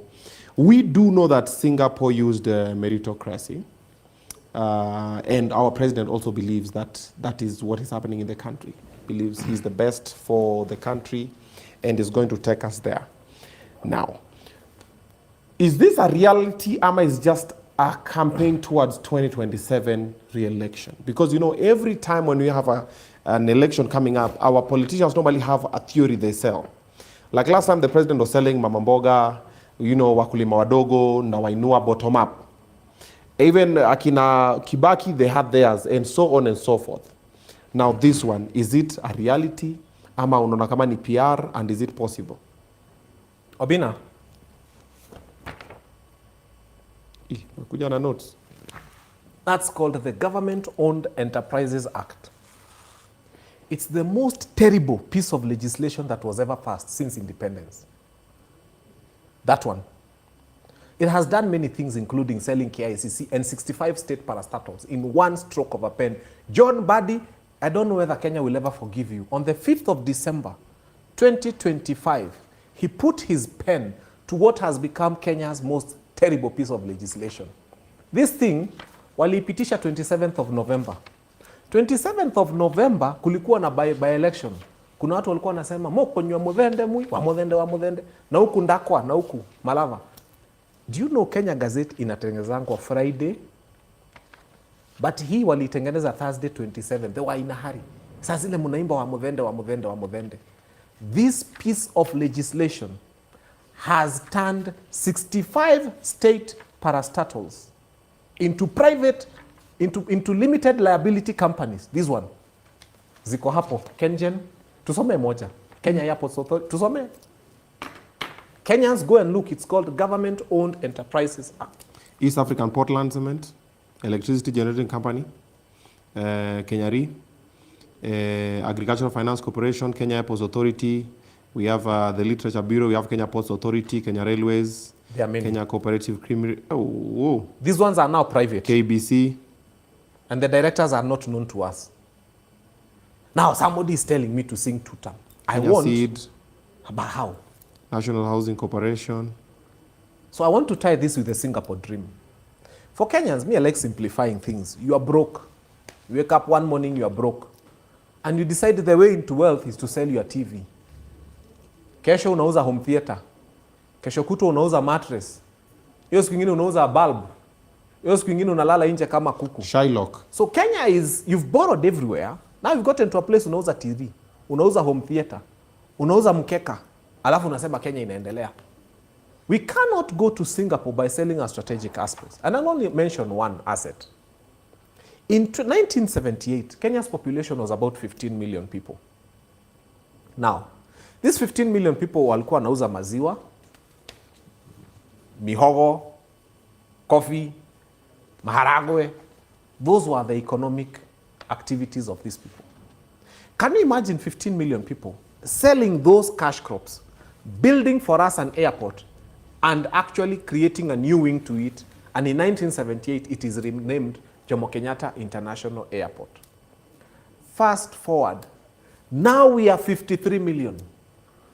In addition to what they had as their sources of income, took on the internet, took on a nini, there are so many other sources of income. And how many are we? 53 million. In fact, even our levels of education now are higher compared to then. They built us an airport. Obinna, your grandfather, my grandfather, they built us an airport. Sisi watoto wao, there were 15 million. Sisi watoto wao, 53 million of us, with technology, with education, with everything, we are unable to expand the airport. 53 million of us tumeenda kupigia muhindi mmoja anaitwa Adani Magoti atujengee airport. Shame on my generation. Shame on you. 53 million of us. 15 million primitive, if you want to call them, built as an airport. 53 million of us now are selling the airport. Obinna, 240 billion is what we wanted from Adani. That's why we are selling our airport at Yakutia to expand here. We are 53 million of us. Just take 240 billion, divide by 53 million of us, divide by the 30 years we are giving Adani, and if you like, you can even divide by 365 days. Aki kila Mkenya atoe 40 cents per day. Mimi niko willing kutoa kobole. Nitakuwa nimelipia Wakenya wengi. Niko willing kutoa kobole. Kila Mkenya atoe 240 cents. We save our airport. You know, President William Ruto is committing crimes against my generation. I'll explain to you. Can you imagine your father going and borrowing loans all over the place carelessly, knowing very well that it's you who will pay? This generation in their 60s is hurting Gen Zs. Because when they were born, each of them alikuwa na deni kama ya 2K. Today, every Kenyan who is born ako na deni ya more than 100,000. Why are we doing this to our people? Tomorrow is coming when a child will be born, anamuka anaambiwa ako na deni ya 1 million, anajinyonga. Why pay? And the people who borrowed it, we never see also where it went.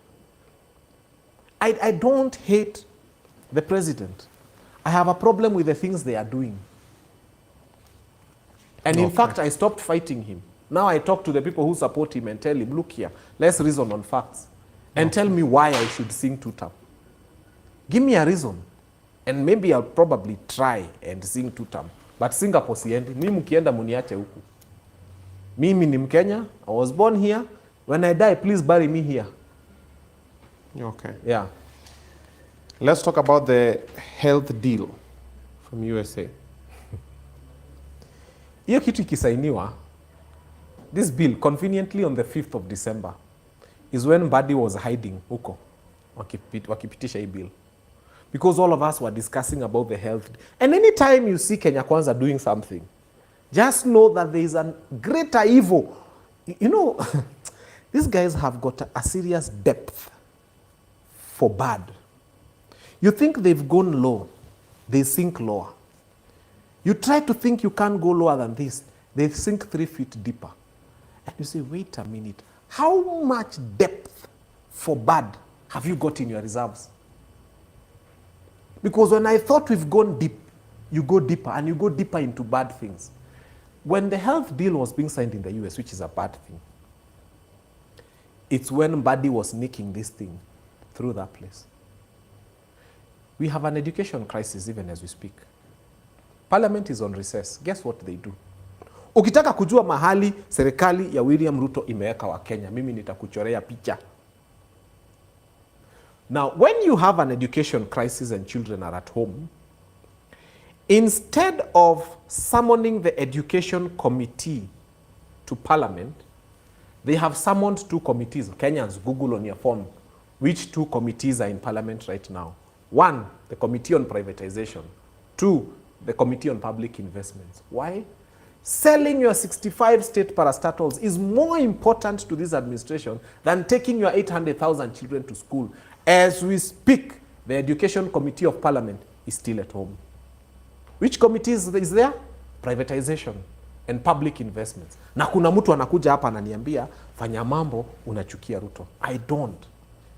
I just have a problem with us being very keen on selling our strategic assets as opposed to us having our children in school. Okay. Talking of selling, let's bring it into Safaricom. It's been a big issue, and India has spoken about it and a couple of other people.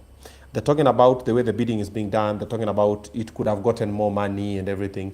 Do you believe we really need to sell Safaricom?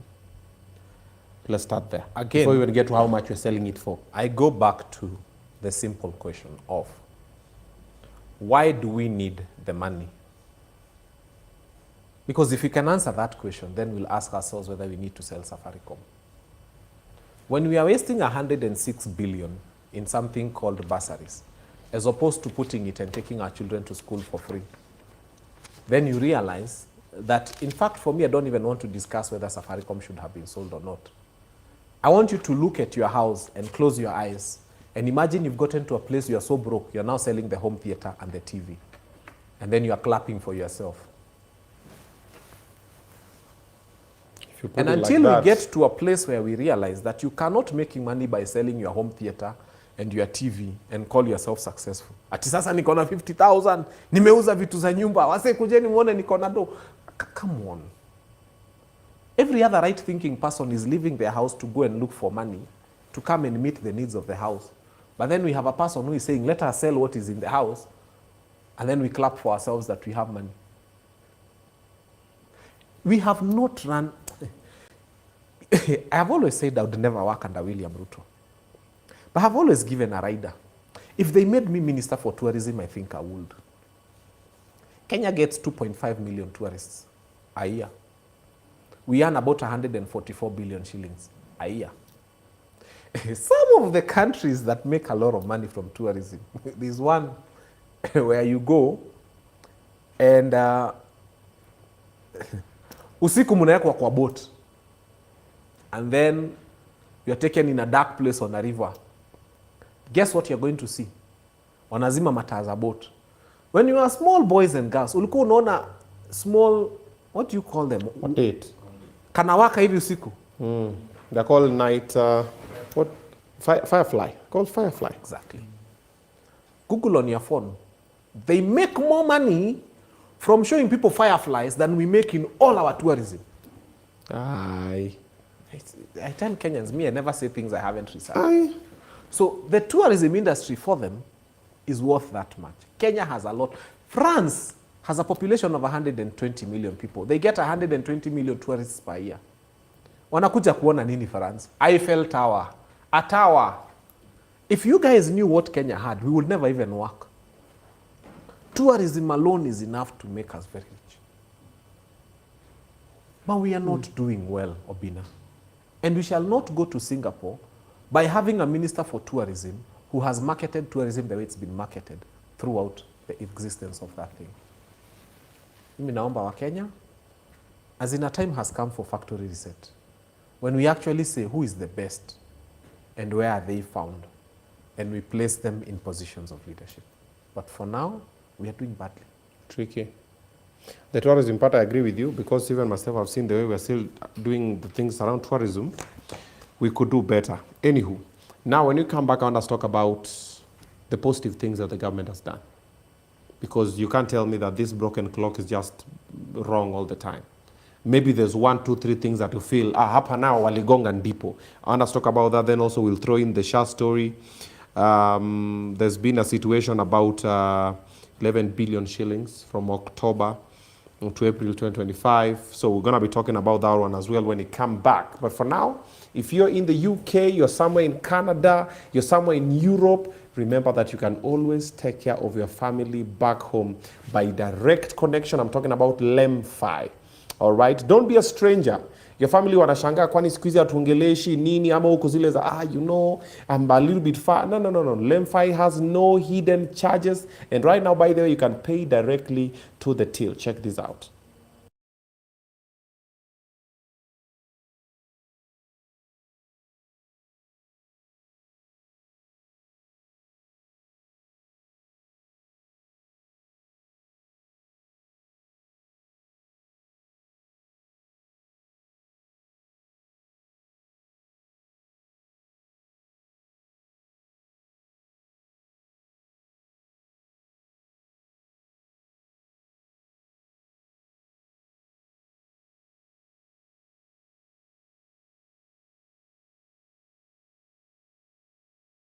It direct to the recipient, and they have the best exchange rates that you can look for. You can download them ASAP, and you use my code Obinna, you're gonna get cash back on your first transaction.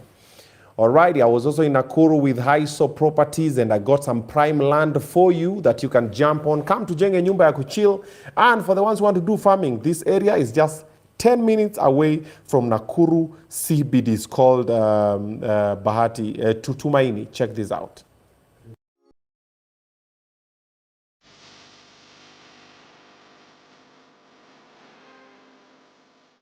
Karibu Highsop Properties. This is Tumaini, 10 minutes away from Nakuru CBD. Karibu nyumbani. Let me show you this beautiful treasure.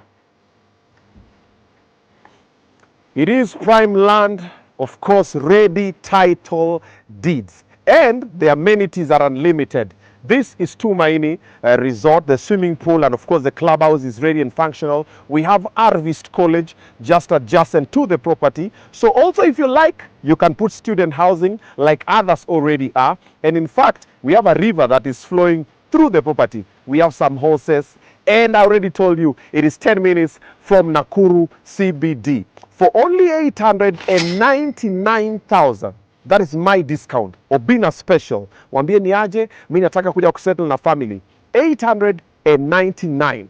Obinna discount special, you get your property. And also, tuko na malipo ya polepole. If you have 300 Gs, it's ready, unawekelea, then takwambia ni aje, flexible payment terms, unalipa the rest. Come with me, let me show you more greatness. Nataka mtu ananitano. Nataka mtu ananitano on. Like akibila nguo na akiwa na nguo. So in short, unasema mimi nakuturn on. Somehow. Yeah? I'm doing my masters. It's okay. Unafanya masters. Yes. When did you join? When did I join? Yes. Why do you want No, to I'm know? just asking. Why do you want to KMTC, know? which one? Why do you want to know? Which? What are you doing? What are you doing? What are you I'm doing? a psychologist. A psychologist? Yes. Okay. How have you read my psychology? Am I supposed to read your psychology? I beg. Kwani, what are you here for? I'm here to look for a woman. I'm not here to... Obinna.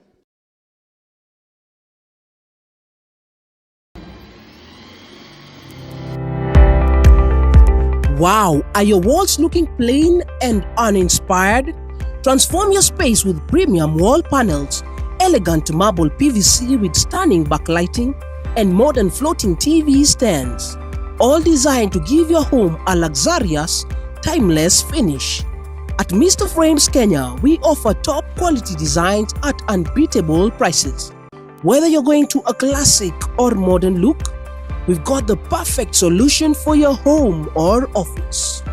Call or WhatsApp us today on 0705 759 102 or connect with us on social media. Mr. Frames Kenya.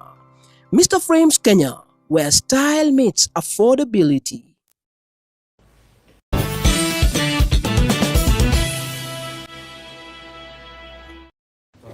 All right, welcome back. Karibu tena, karibu nyumbani. This is Obinna Show live. After this conversation, we are having Majembe. Show.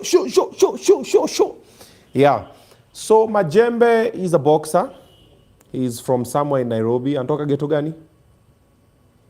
Atatuambia. So they had a fight. They planned a very nice exhibition match, and then wakalipwa ilikuwa 1,500. 1,600. I felt so bad, man. I saw that post, I was just like, really? Like someone put in all the hustle and practice and nini for 1,600? I was like, nah. So juzi, I saw some guy also trying to flex. Pia, ula naitwa? Huyo, piga mawe. Wacha tumwite tu mtu wa mjengo. For now. And he was challenging Majembe for a fight, and I was like, okay, why don't we help them make some good money? So we're gonna be having that conversation. Majembe is coming through. Of course, he's in the same room na ule jamaa kwa sababu huyo ndio sasa ndio opponent wake. Huyo pia ndapanga pia nimlete, for example, like next Monday pia tuongee naye. But it's gonna be a very interesting conversation. So stay tuned for that one. Let's figure out how we're gonna make money for these young people. Pia wapateka kitu watoke block. Msasa semetu mazingu miyangu mazene hizi threat zangu zilifanya nikatoka block.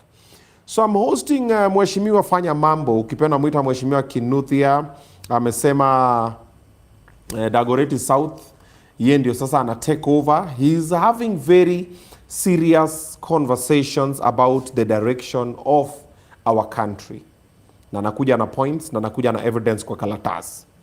He's just spoken about parastatals zenye zimefanywa ile kitu, and they are on this gazette notice. Where can people get this? Online, you just Google the Government Owned Enterprises Act. Okay. of 2025. Boom. It's on the Kenya Law Reports. It's a gazetted document. Fortunately or unfortunately, it's our law right now. Okay. And it has repealed very many acts of parliament. It has repealed very many. Now KICC is no longer KICC. It's no longer state-owned. It's a private thing. We are yet to know who the directors are. It's all there. Section 40 all the way to 50 of the Tourism Act has been repealed. Most of these things, when they become private, they're going to make more money than they're making as a government entity. Because think of this.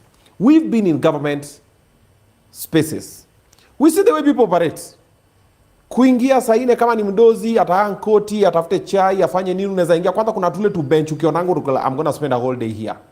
We've been to these government spaces that we know. And you're like, if they could just be privatized, at least they would make more money. Why are we not looking at it like that? One of the objects of this bill, and I didn't want to get into it, actually of this law, because it's law now, it's not a bill, is to transfer assets owned. Now, wait a minute.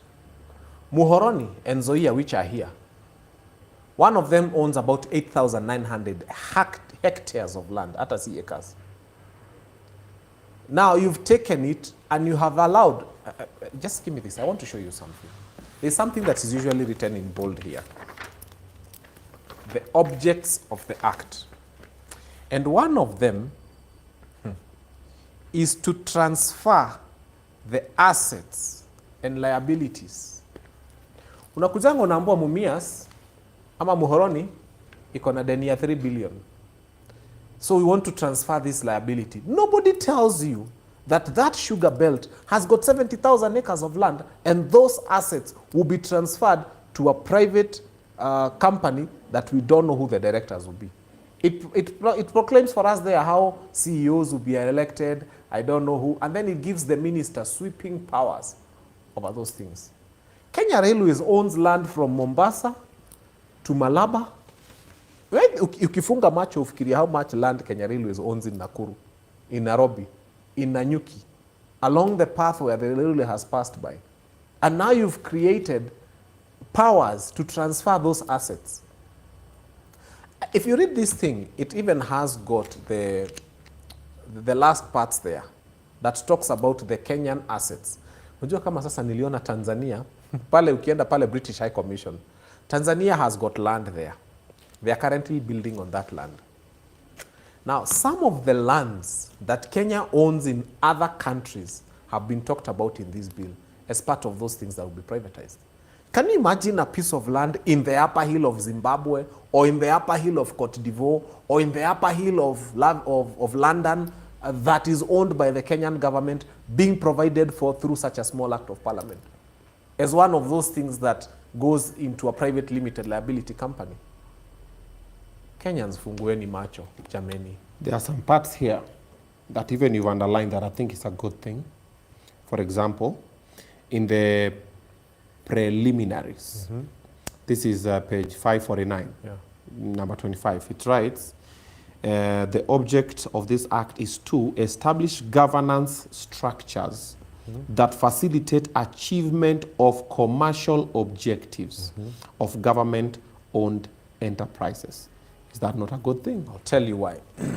Obinna, I thank God you're a traveled person. Okay. State starts by failing when you make transport a private thing. You've been to London, you've been to Germany, you've been abroad. Who, me?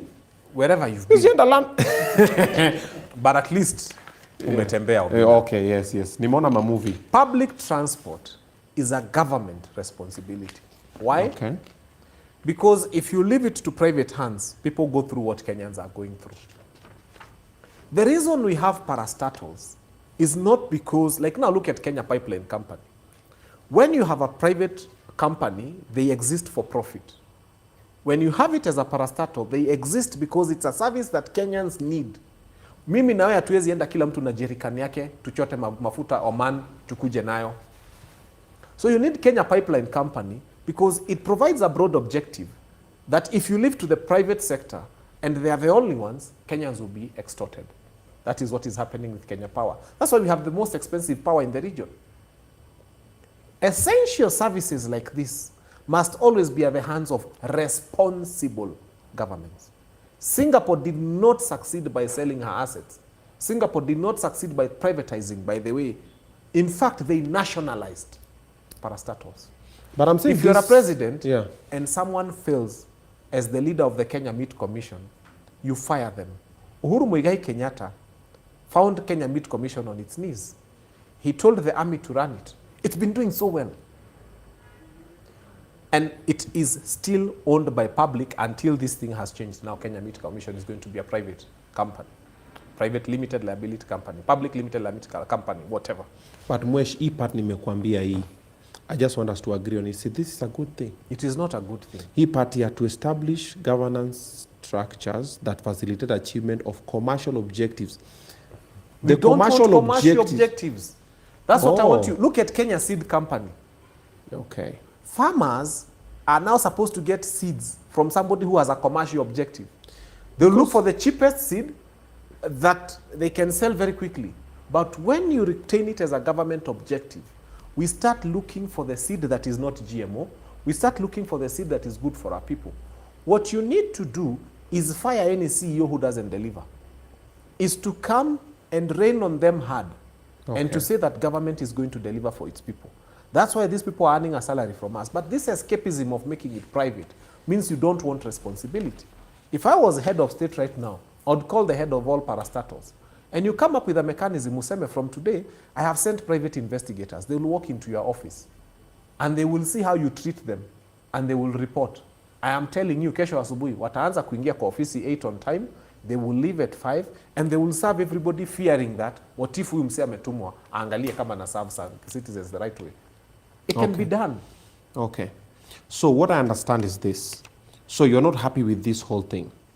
But me, I'm just on page, I think this is like the 3rd page or so. And I'm already seeing things and I'm like, hey, Fanya Mambo surely. It cannot be that bad if you look at the way they've explained it here. Allow me to just read through and then we can break it down. So let me start at the part 1, the preliminary. Okay? So the object of this act, let me just read them real quick. Establish an ownership regime and legal framework for better performance of government-owned enterprises. Okay. Ownership regime. Okay. Sasa hapo umetushikia kwa ownership regime, si ndio? Why do you want other people to own what belongs to all of us? Continue. Okay. Number 2 is that part for established government structures that facilitate achievement of commercial objectives. Yo umesema, oh, we don't want to nini. Okay. Aya. Continuing. Enhance accountability, this is C, and appropriate incentives for government-owned enterprises to operate on commercial principles. Accountability for parastatals happens because they are answerable to us and the ministers in charge can go to parliament and they can be asked questions. But that has not been happening. Now this has been removed by this act. But that has not been happening. They are not answerable to parliament. It's been happening. That's why you saw the Mandera governor being grilled. That's why you are seeing people being grilled in parliament by Sifuna, who is doing a good job. This grilling has been happening for a minute, but let's agree, you and I both know that we have a bunch of parastatals that are not functional at the moment, that are failing. Hire the right ones. Okay, that has happened. They've fired, they've changed people, they've appointed people. They didn't bring the right ones. Okay, now this is a framework. This is like a blueprint.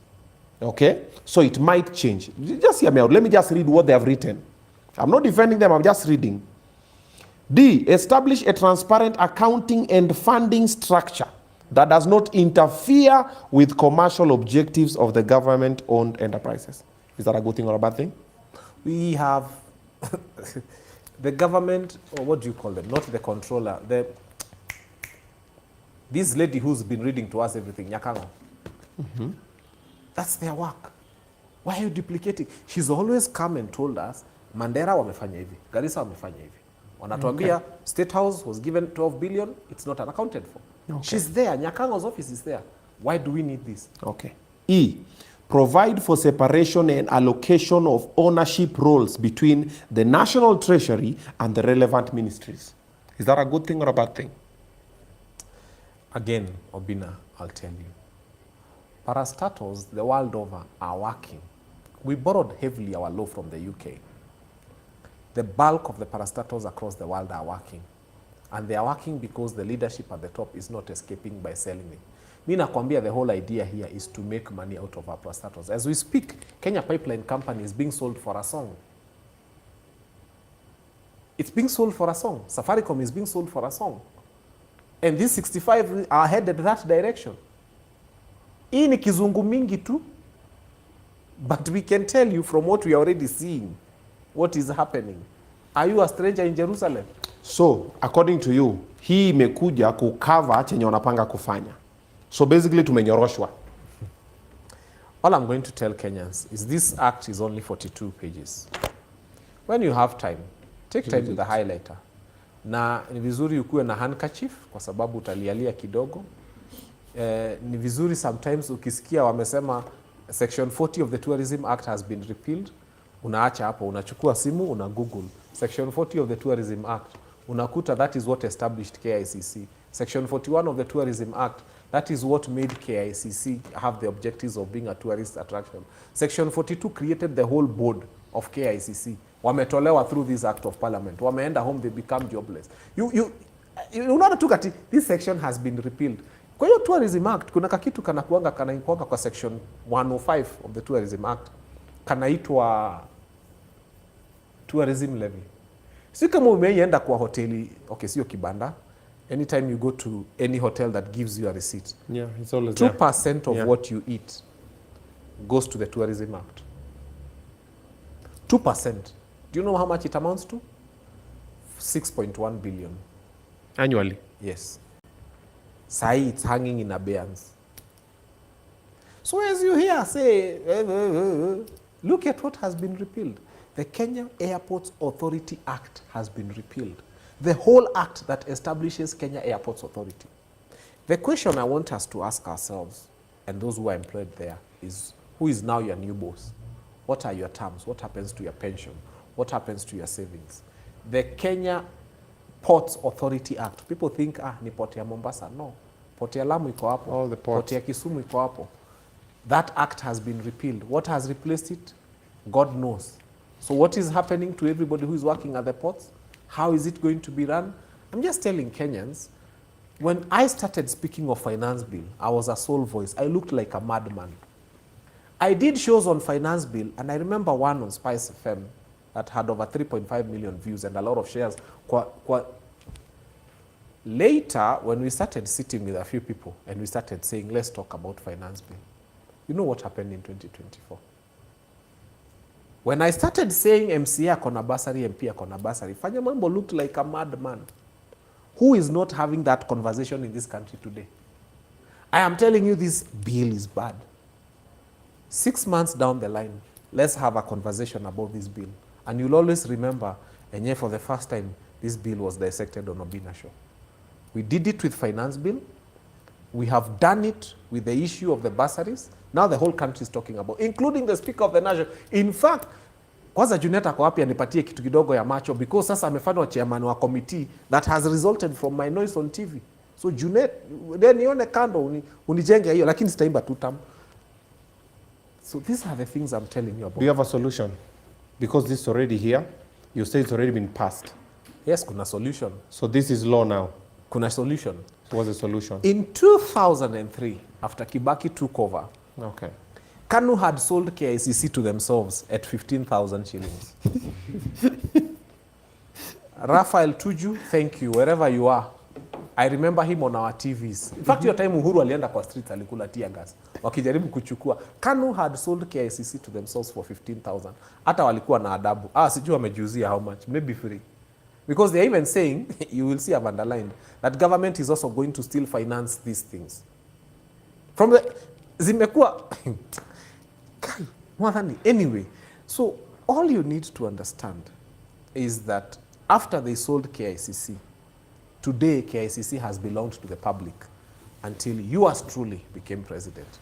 Now KICC, Section 40 of the Tourism Act, all the way to Section 50 have been repealed using one small act of parliament, signed by yours truly, Mbadi. Mbadi, we will forgive you, but we will never forget. Hatukuchuki, but you did as in. All I'm trying to say, if this has happened, if we got back KICC, we will get back everything you have sold. And that's why nimesema agenda yetu ya kwanza, the first one ni kurudisha tu. A lot of things have gone, tutazirudisha. Did you see even the agenda of privatizing beaches? Hata haongeangi sana. Beach ili make hasara siku gani? Wewe bana ukasikia ati beach ime make hasara. It's being privatized. Why? And anyway, some of you are still singing two-term. I wish you well, but I pray for you every day because what you are suffering from is Stockholm syndrome. You are in bed with your abductors, with the people who torture you, with the people who do bad things to you, and you are still defending them, even with a knife, against those people who are coming to save you. Go read about 1973 and the Stockholm syndrome and what happened to those people. The people who tortured them and did bad things to them, when they were arrested by the police, these guys came and they were giving cash bail for them. It happens, and that's what some of us are doing. But si wengi, sifikiri wamefika 1 million. Wanasema hizo two terms zao hapo. Sawa. We'll do a poll here. Davido put a poll for me. Say, simama wesabike 2 term ama 1 term. Then just put it there. Let's see the poll. Let's see where the scale is leaning on. All right, now we're done with the national government. Now let's talk about their competition. Introducing Kemoda. Opposition. Do we have an opposition in this country? Yes. Who? Ruto versus the Republic of Kenya. Full stop. Okay. Ruto versus everybody who has had a raid on their payslip. Ruto versus everybody who knows that Gen Z's died. Okay. Ruto versus everybody who is experiencing SHA. Okay. Ruto versus everybody who has seen land that was public. Kama hapa kwetu Dagoretti. Our MP KJ wamekuja na gava, wanataka kuchukua land ya community by force, wajenge avoidable housing. Tumewambia this community land, it belongs to us. Wajenge nini? Avoidable houses. We can avoid them. Oh wow, that's new. It's simple. Look, ni common sense too. Yeah. You see every man you see. Every man unaonanga akitembea huku. He was once a boy. And when we were boys, all the time we wished and we used to say, in fact, ukipatiwa vitu za nini ulikuwa unajenga kahao. It's God who created us that way. Girls, all of them walikuwa na kadoli, walikuwa nalala nako hapa. Yeah, wanaanza kuteka. Every man dreams of building a house for himself and his family. Just lower the cost of building materials. Kenyans will build their own houses. You can't come ukute simiti iko 600, uipeleke 800, sijui 880, alafu ukuje useme why are Kenyans not building houses? Of course, you've made the cost of building materials expensive. If you make us be able to afford the cost of building materials, every man you see was born with a basic instinct to want to build a house for himself and his family. People will build houses for themselves, so they are avoidable. Okay. Do you see President Ruto being re-elected in 2027? He spoke about having a margin of about 3 million. He said, kidogo yo margin enda kwa bigi sana. Then also Baba, who used to be like a credible threat, is no longer there. And the way right now he's starting to launch a couple of projects. We saw the Rironi Road. And actually imeanza kutengenezwa. I followed it the other day. Nikienda, since Thursday I was on that route nini, kuna places imeanza kutengenezwa. Stadium imealizwa, amerebrand saini Raila Odinga Stadium. Then ameshinda Nyanza, wajaluo wako, maze sisi tumeacha kwa broad base, sisi tuko kwa broad base. Mount Kenya pia, there's a section of Mount Kenya pia wameanza ku warm kidogo nini. What do you see happening? Usipigwe na bumbuasi sana. Many years ago, when I was in primary school, we used to read a book, The Hare and the Hyena. Maybe you're a millennial, so you found Yes, it. I am a millennial. The Gen Zs may not have found the hare and the hyena. They used to tell us how the hare used to go to the market and how the hyena used to do. You know, it was a story, and you would wonder, how do animals do these things? Kumbe, they were preparing us for now. Because the only thing they didn't include were cows, sheep, and there's no sheep, cows, sheep, and monkeys. And they also didn't include other prestigious places, because they told us the hare and the hyena, and they'd go to the market, I don't know, they would go to the dance. In 2026, actually you can remove the hare and the hyena and even put some cows. And then you can remove the market and put parliament. Because it is actually true that now cows are in parliament and they are speaking for true. So what we read in primary school and nursery school was not a waste. Some cows, not all, some cows, literally should have been in that book. And they should have removed market and put parliament, because we have cows in parliament. And they are going all over the place, and they are talking of things that they think are possible in 2027. So the hare and the hyena story is true, that animals used to speak. The only place walitukosea na tunaweza waambia is wangeongezea parliament kwa hiyo kitabu.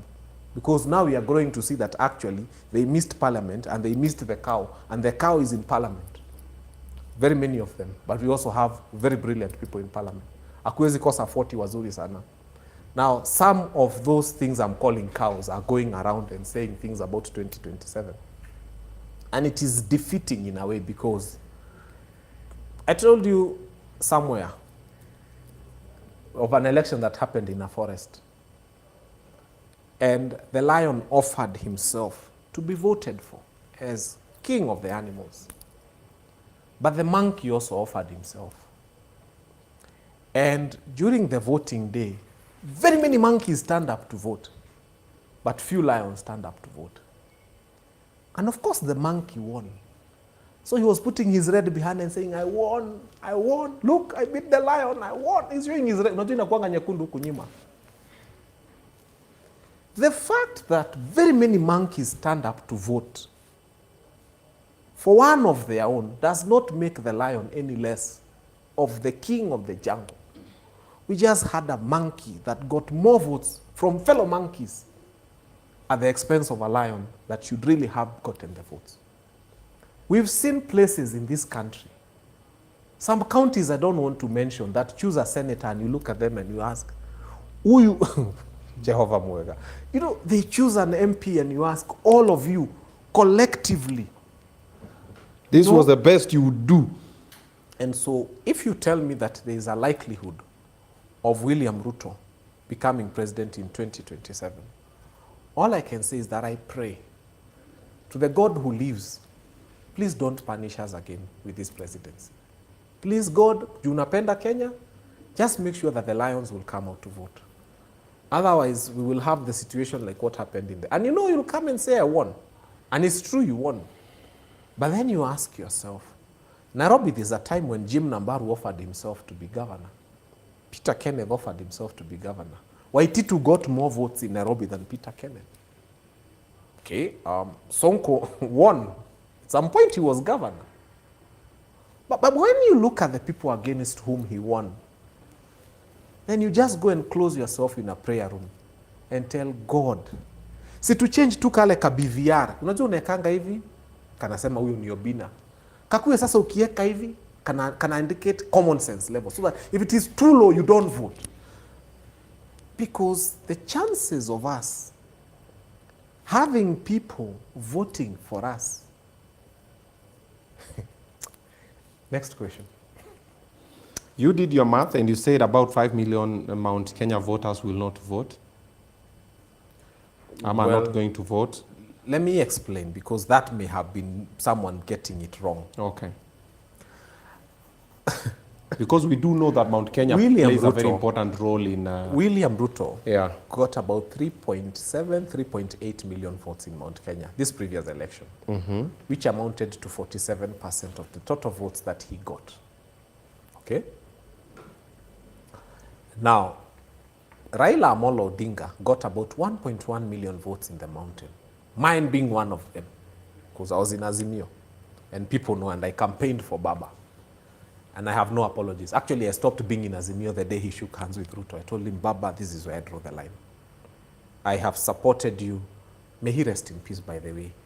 I have agreed with you. But to the extent that you're taking me to William Ruto, this is where I draw the line. And I told him, pande hiyo unavuka peke yako, mimi nabaki pande hii. Because I can't have campaigned in 2022 telling people that William Ruto is not right for Kenya, and then I come and start working with him. We have to be people who have principle.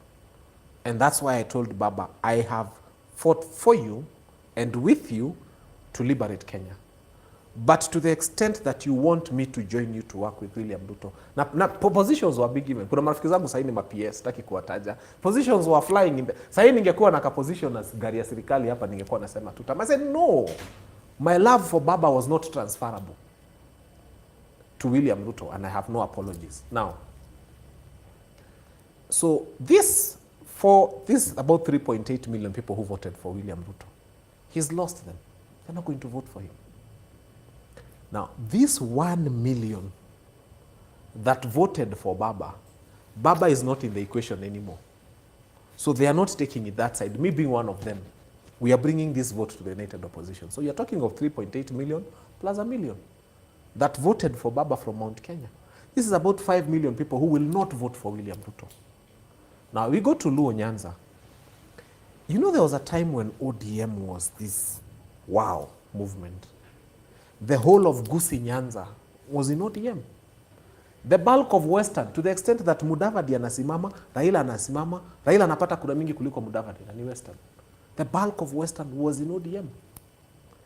The bulk of Ukambani, Kalonzo delivered to the last void. Now, this Kalonzo is no longer with ODM. Matiang'i has taken the whole of Gusii Nyanza. It's no longer with ODM. Natembea, enda huko ujaribu kutukana Natembea. Amefagia hiyo Western. It's no longer working with ODM. Sasa hii ODM, hapa Oburu Odinga anakuja Kibra.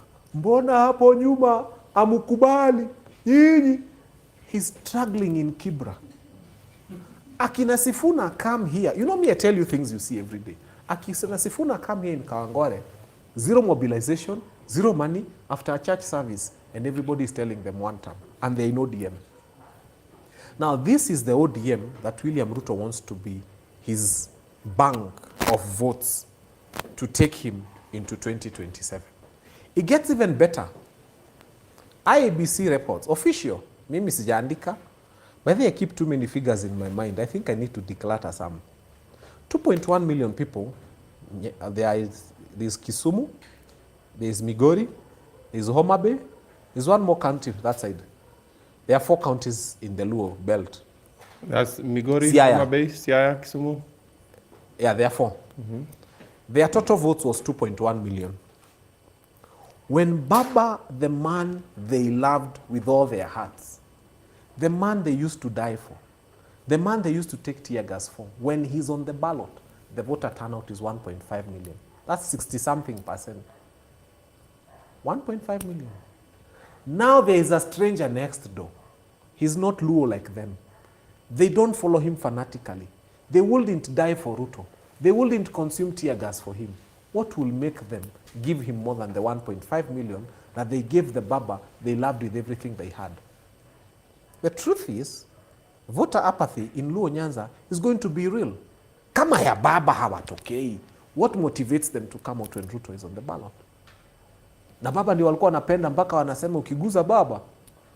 And you saw how they mourned him. And everybody knows that the people of Luo Nyanza loved Baba. I voted for Baba because I believed in the fight he was fighting.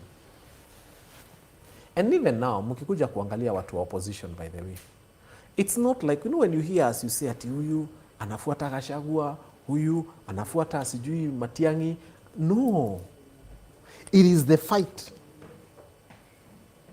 When Rigathi G was impeached, he found me fighting this administration. He joined us in the fight and I was like, wow. Mimi nimekuwa nikirusha to bullets tu ati na inject. Rigathi G akona kitu inaitwa ICBM, Intercontinental Ballistic Missile. Anaachilia chwa, boom. Unaona moshi huko kwa UDA. I was like, why would I fight against a guy mwenye anaachilia Intercontinental Ballistic Missiles? Anaangushanga moja unasema wow. Hiyo ni kubwa. So I work with them because I believe in the fight that we are fighting to liberate this nation. If the day any of them changes, whoever they are, the way I left Baba, I will leave them. Okay. Because for me, it is clear in my mind. Okay. The problem we have in this country is the presidency of William Samoei Ruto. Okay. As an individual, have you ever heard me attacking him? I tell people, I'm one guy who is on record. I have never called him Kasongo. I have never insulted him. Wanamuita sijui nini, I don't call him names. I call him William Ruto, the President of the Republic of Kenya, because I disagree with him in his capacity as president, but not as an individual. Because sasa namtukania nini? People say things about his wife. People say, have you ever heard me fighting his wife and his children? And people never voted for his wife and children. In fact, if I had something has happened to his wife, I would say, Mimi sina contract na bibi ya Ruto. So the person of William Ruto, I have no problem with him. The president of William Ruto, I have every problem with him. Okay. Yeah. The poll is on. The poll is on. We have 1,300 people are watching the live, but we only have 448 votes. Voter apathy. Voter apathy. Imagine 1,300 of you are watching. We've done here a poll hapa. Tunapiga kura hapa. Simama uhesabike. Mbona hujaeka yako? Sasa ndio tena mmeanza 451, 455. Okay, now you are voting. Just vote hapo ndio tuone. Simama uhesabike 2 term ama 1 term. At the moment 2 term is at 18%, 1 term is at 83%. This is for 500 votes that have been cast. But I want all 1,300 of you guys. I'm at least come and buy 1,250. Sema 250 people ndio wako na voter apathy, so we can find out what's happening here. So Rigathi has brought the united opposition, and you've said he's helping you in fighting the president or his ideologies. Do you think Rigathi is the strongest weapon against President Ruto? In my community, they say, a tree that doesn't have fruit, no small boy will throw a stone at it. Okay. Chukua kimuti tu, kimuti kijinga upande hapa. No boy will. The minute it has mangoes, vijana, they are very clever. Cha! Mango ikianguka. The reason Rigathi is being fought is because he's a tree that has fruit. Okay. Wewe ukiwa mwanasiasa, if nobody is fighting you, you should worry deeply. And unajiita, hey, mimi ni kingpin wa... And nobody is even concerned about your rallies. Nobody is even concerned that you go into a church and spoken. You are useless. In the grand scheme of things, they look at you and discover you are useless. So the fact that Rigathi is being fought, 11 reports of tear gassing happening in churches and in his meetings and violence against him. 11 reports since he was impeached until now. This was the 12th one. Me aliona hata to report. Twende kwa AG. It tells you something. So, and I tell people, if thieves come to your house, you have a knife, you have a spoon, you have a mwiko, you have a jembe, you have a panga, and you have a gun. Utatoka na kijiko ama fork jembe. You get the strongest weapon in the house. And if you have a pistol and there's an AK-47 and thieves have come, you take the AK-47. So Okay. we are looking at the strongest weapon against the administration of William Ruto. And yes, there's a fork jembe, there's what, but I'm looking at an intercontinental ballistic missile. Okay. And that's what I'm working with. That's Rigathi for you. Yes. Even last Sunday, they got attacked in Othaya, Yes. the church service. Yes. And there's argument between it being state-sponsored and it being a PR stunt for sympathy. How do you see that? Like, kwani Rigathi ndiye anashinda tu anavamiwa saa zote? Kwani how scared do you think the president is of Rigathi? Bwana mimi pia mnatubeba aje sasa shughuli mheshimiwa? The biggest, Kio amevamiwa. Ai, mnapanga sinema. the biggest supermarket in Othaya is Magunas. First thing is I want to go and check whether they sell tear gas there. Because if they do, Si then inapangwa tu inakuwa outsourced. Number two, that GK Mahindra, people like calling Land Cruiser, it was a Mahindra. Which normal citizen went and bought a Mahindra and painted it police colors? And if that citizen is known, tunataka afungwe kesho. Sio hivyo. Number three. Umepeleka vibaya. No, munapanganga na wase munaambia ni aje. Munapanga na mapolisi ni aje. Kamuni mchape You are the head of nini. state. Is a policeman who's been given money to come and shoot windscreens. I want to ask Kenyans only one question. The guy who was shooting those windscreens, if he was shooting a presidential motorcade, where would he be today? Still at large? Okay. Hapo sasa. Hizo zingekuwa gari za minister ama za Ruto ama Murkomen ameenda tu mahali. A guy comes and shoots those vehicles like that. Where do you think that guy would be? If that was Kindiki's motorcade, again, let's be fair. Let's say tumepanga. Mbona tumeshindwa kupanga nao polisi saa zile Kindiki ameenda kwao irushwe kwa kanisa yenye Kindiki yuko? Sinitia gas tu inarushwa. No, but Kindiki anatakiwa na nani? Why would you panga Kindiki atakiwe? To even lie, you need some little bit of common sense. Just to lie, you know, to lie, you just need some brain work, a little bit. What happened was the state. And that's why that guy, Kenyans even produced his photos online. They said, this is the guy who was carrying the AK-47. and he was shooting at those cars. The problem is, there's no arrest. Aya. And I'm telling you, let's say, okay, let's agree. Let's say we did it. You know, we can even imagine we did it. Then the question becomes, every Kenyan should be worried. Because if we are capable of planning such violence against ourselves, what are we not capable of doing? Then we are not a state.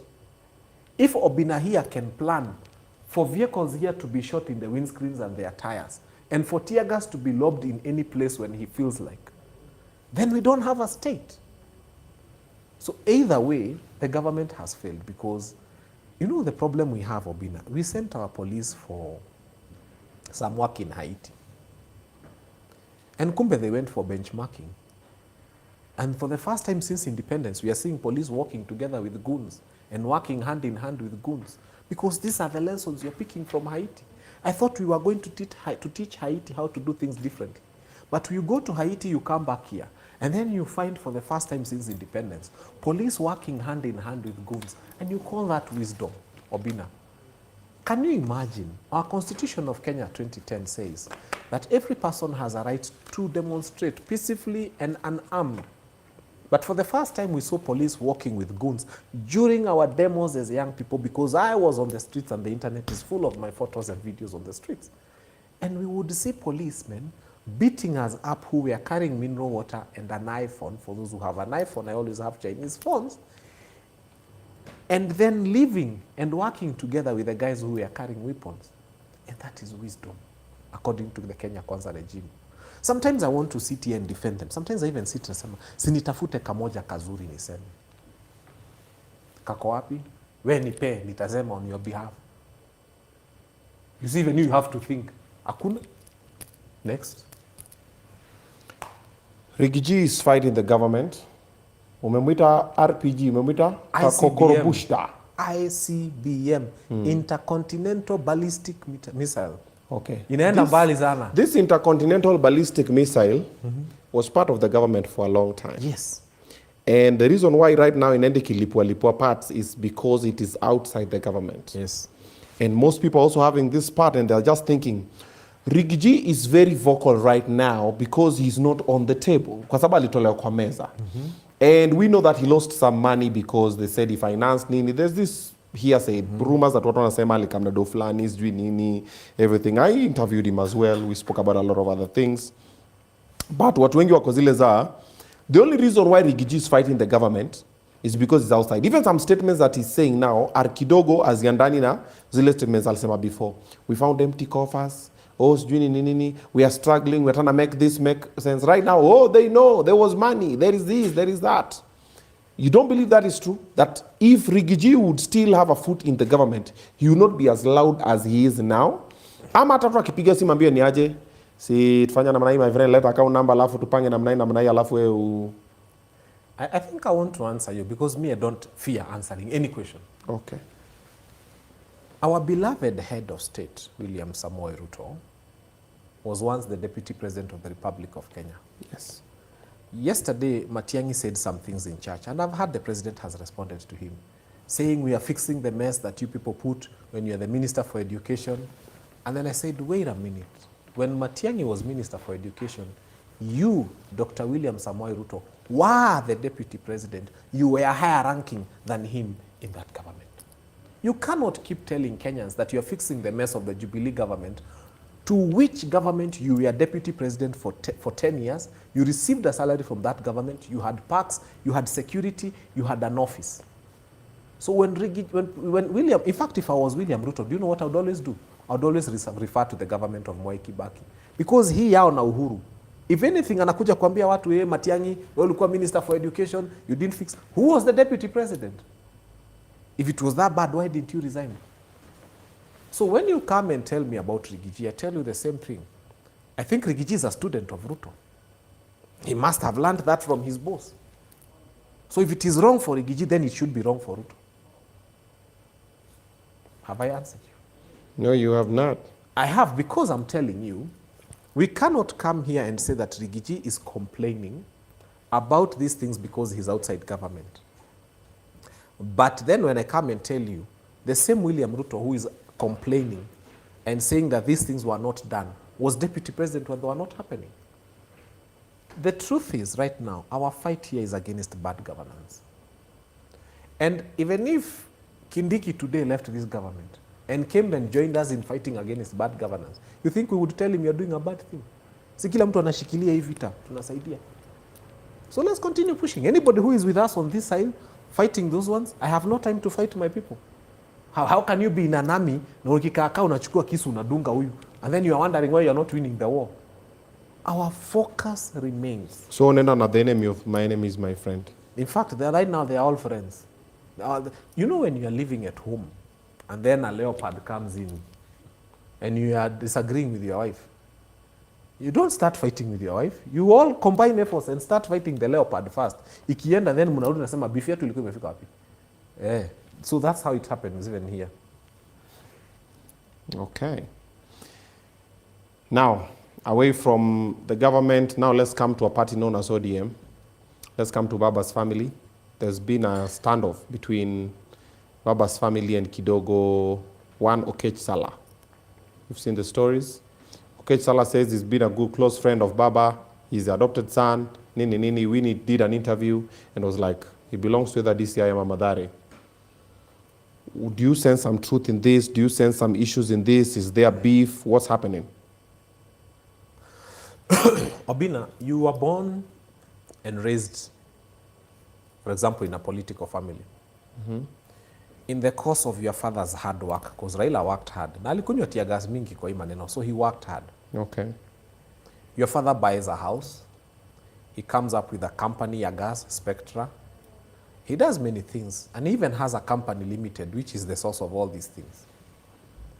So people come and tell you can inherit your father's house, you can inherit your father's business, but you can't inherit his company limited, which brought all these things. Raila's company limited, which alikuwa anaambia Mama Ida, ekelea maji, naenda kuja na ugali, was ODM. And anytime he left Mama Ida and kissed her goodbye, I imagine, Raila came back home with unga. From where? Orange House. How do you tell Winnie that she can inherit everything the father had, but she can't inherit the company that the father had, which brought all these other things, which is ODM? Winnie has a right to fight for her stake in ODM because it is her father's enterprise. Her father built it. ODM is Raila's blood, sweat, and tears. And tears, literally, he was always in a handkerchief. Na Raila amekunywa tear gas mingi sana juu yetu. May he rest in peace. That's why I followed him. Because of the cause, not because of the person. And anytime you change the cause, tunaachana. So, Winnie Odinga, please, you have our prayers. Fight for your father's outfit. ODM was your father's outfit. I mean, who is more entitled to inherit Baba than his own children? Can you imagine somebody coming to you, Obinna, and telling you that I was your friend of your father, I should take over your father's business? Kwani wewe uko wapi?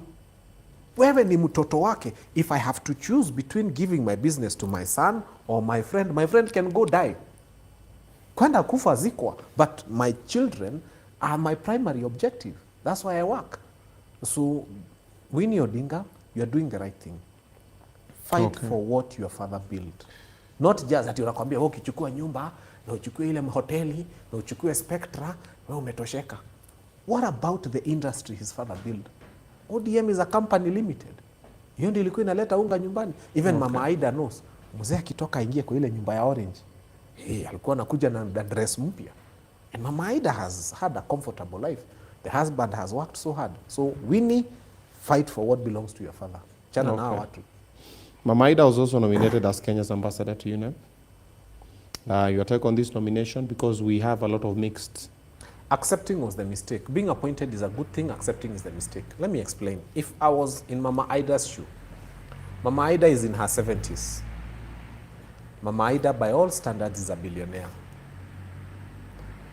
If I was appointed at that age, I would have gone to the whole Luo Nyanza and looked for a beautiful young Luo lady who has finished her master's and is qualified and comes from the poorest background within that area, but she's qualified. I would have gone to William Ruto and said, I may want the job, but she needs the job. I may be the person who's appointed, but she's qualified for the job. That would have raised her stakes 10,000 times more. When Mandela was celebrating his first birthday as after he became president, very many presidents in the world wanted to share a birthday with Mandela. Mandela said, I want one child from every African country who is not only poor and sick, who's not only poor and homeless, but also suffering from HIV and AIDS. How much more vulnerable can a person be? So Mandela got children who were from the poorest backgrounds, and not only that, they were living with HIV and AIDS. And those are the people he put at his table when he was celebrating his first birthday as president of South Africa. That is statesmanship. Now, Mama Ida, with all due respect at her age, atakuwa anatoka Karen kwenye wanaishi, anaenda UNEP. Ndio umepewa unasumbuka at 70. Unasumbuka kwa nini? What your husband has left you is enough. Alafu you will report to somebody. Obviously, she's not the boss there. Mama, why do you want to report to anybody? You used to report to the enigma, somebody who the many Kenyans, especially the Luos, believed was larger than life. Why are you coming from reporting to somebody who was larger than life? Unaanza kureport kwa tumutu twingine hapa UN. How? You know, Raila alikuacha hapa. Kaa hapo. Sasa unashuka huku kufanya nini? Mama Ida, I have a lot of respect for you. But I feel there's a beautiful young Luo lady who is probably 30, 31, who's got her master's, maybe even PhD, who is extremely qualified for it. Please, in the name of God, just look for her. Mpeane huko, na waambie UN, I second this one. Let her be. And look for the poorest, but most qualified. Somebody who the whole community will feel, Mama Ida has done it for us. Okay.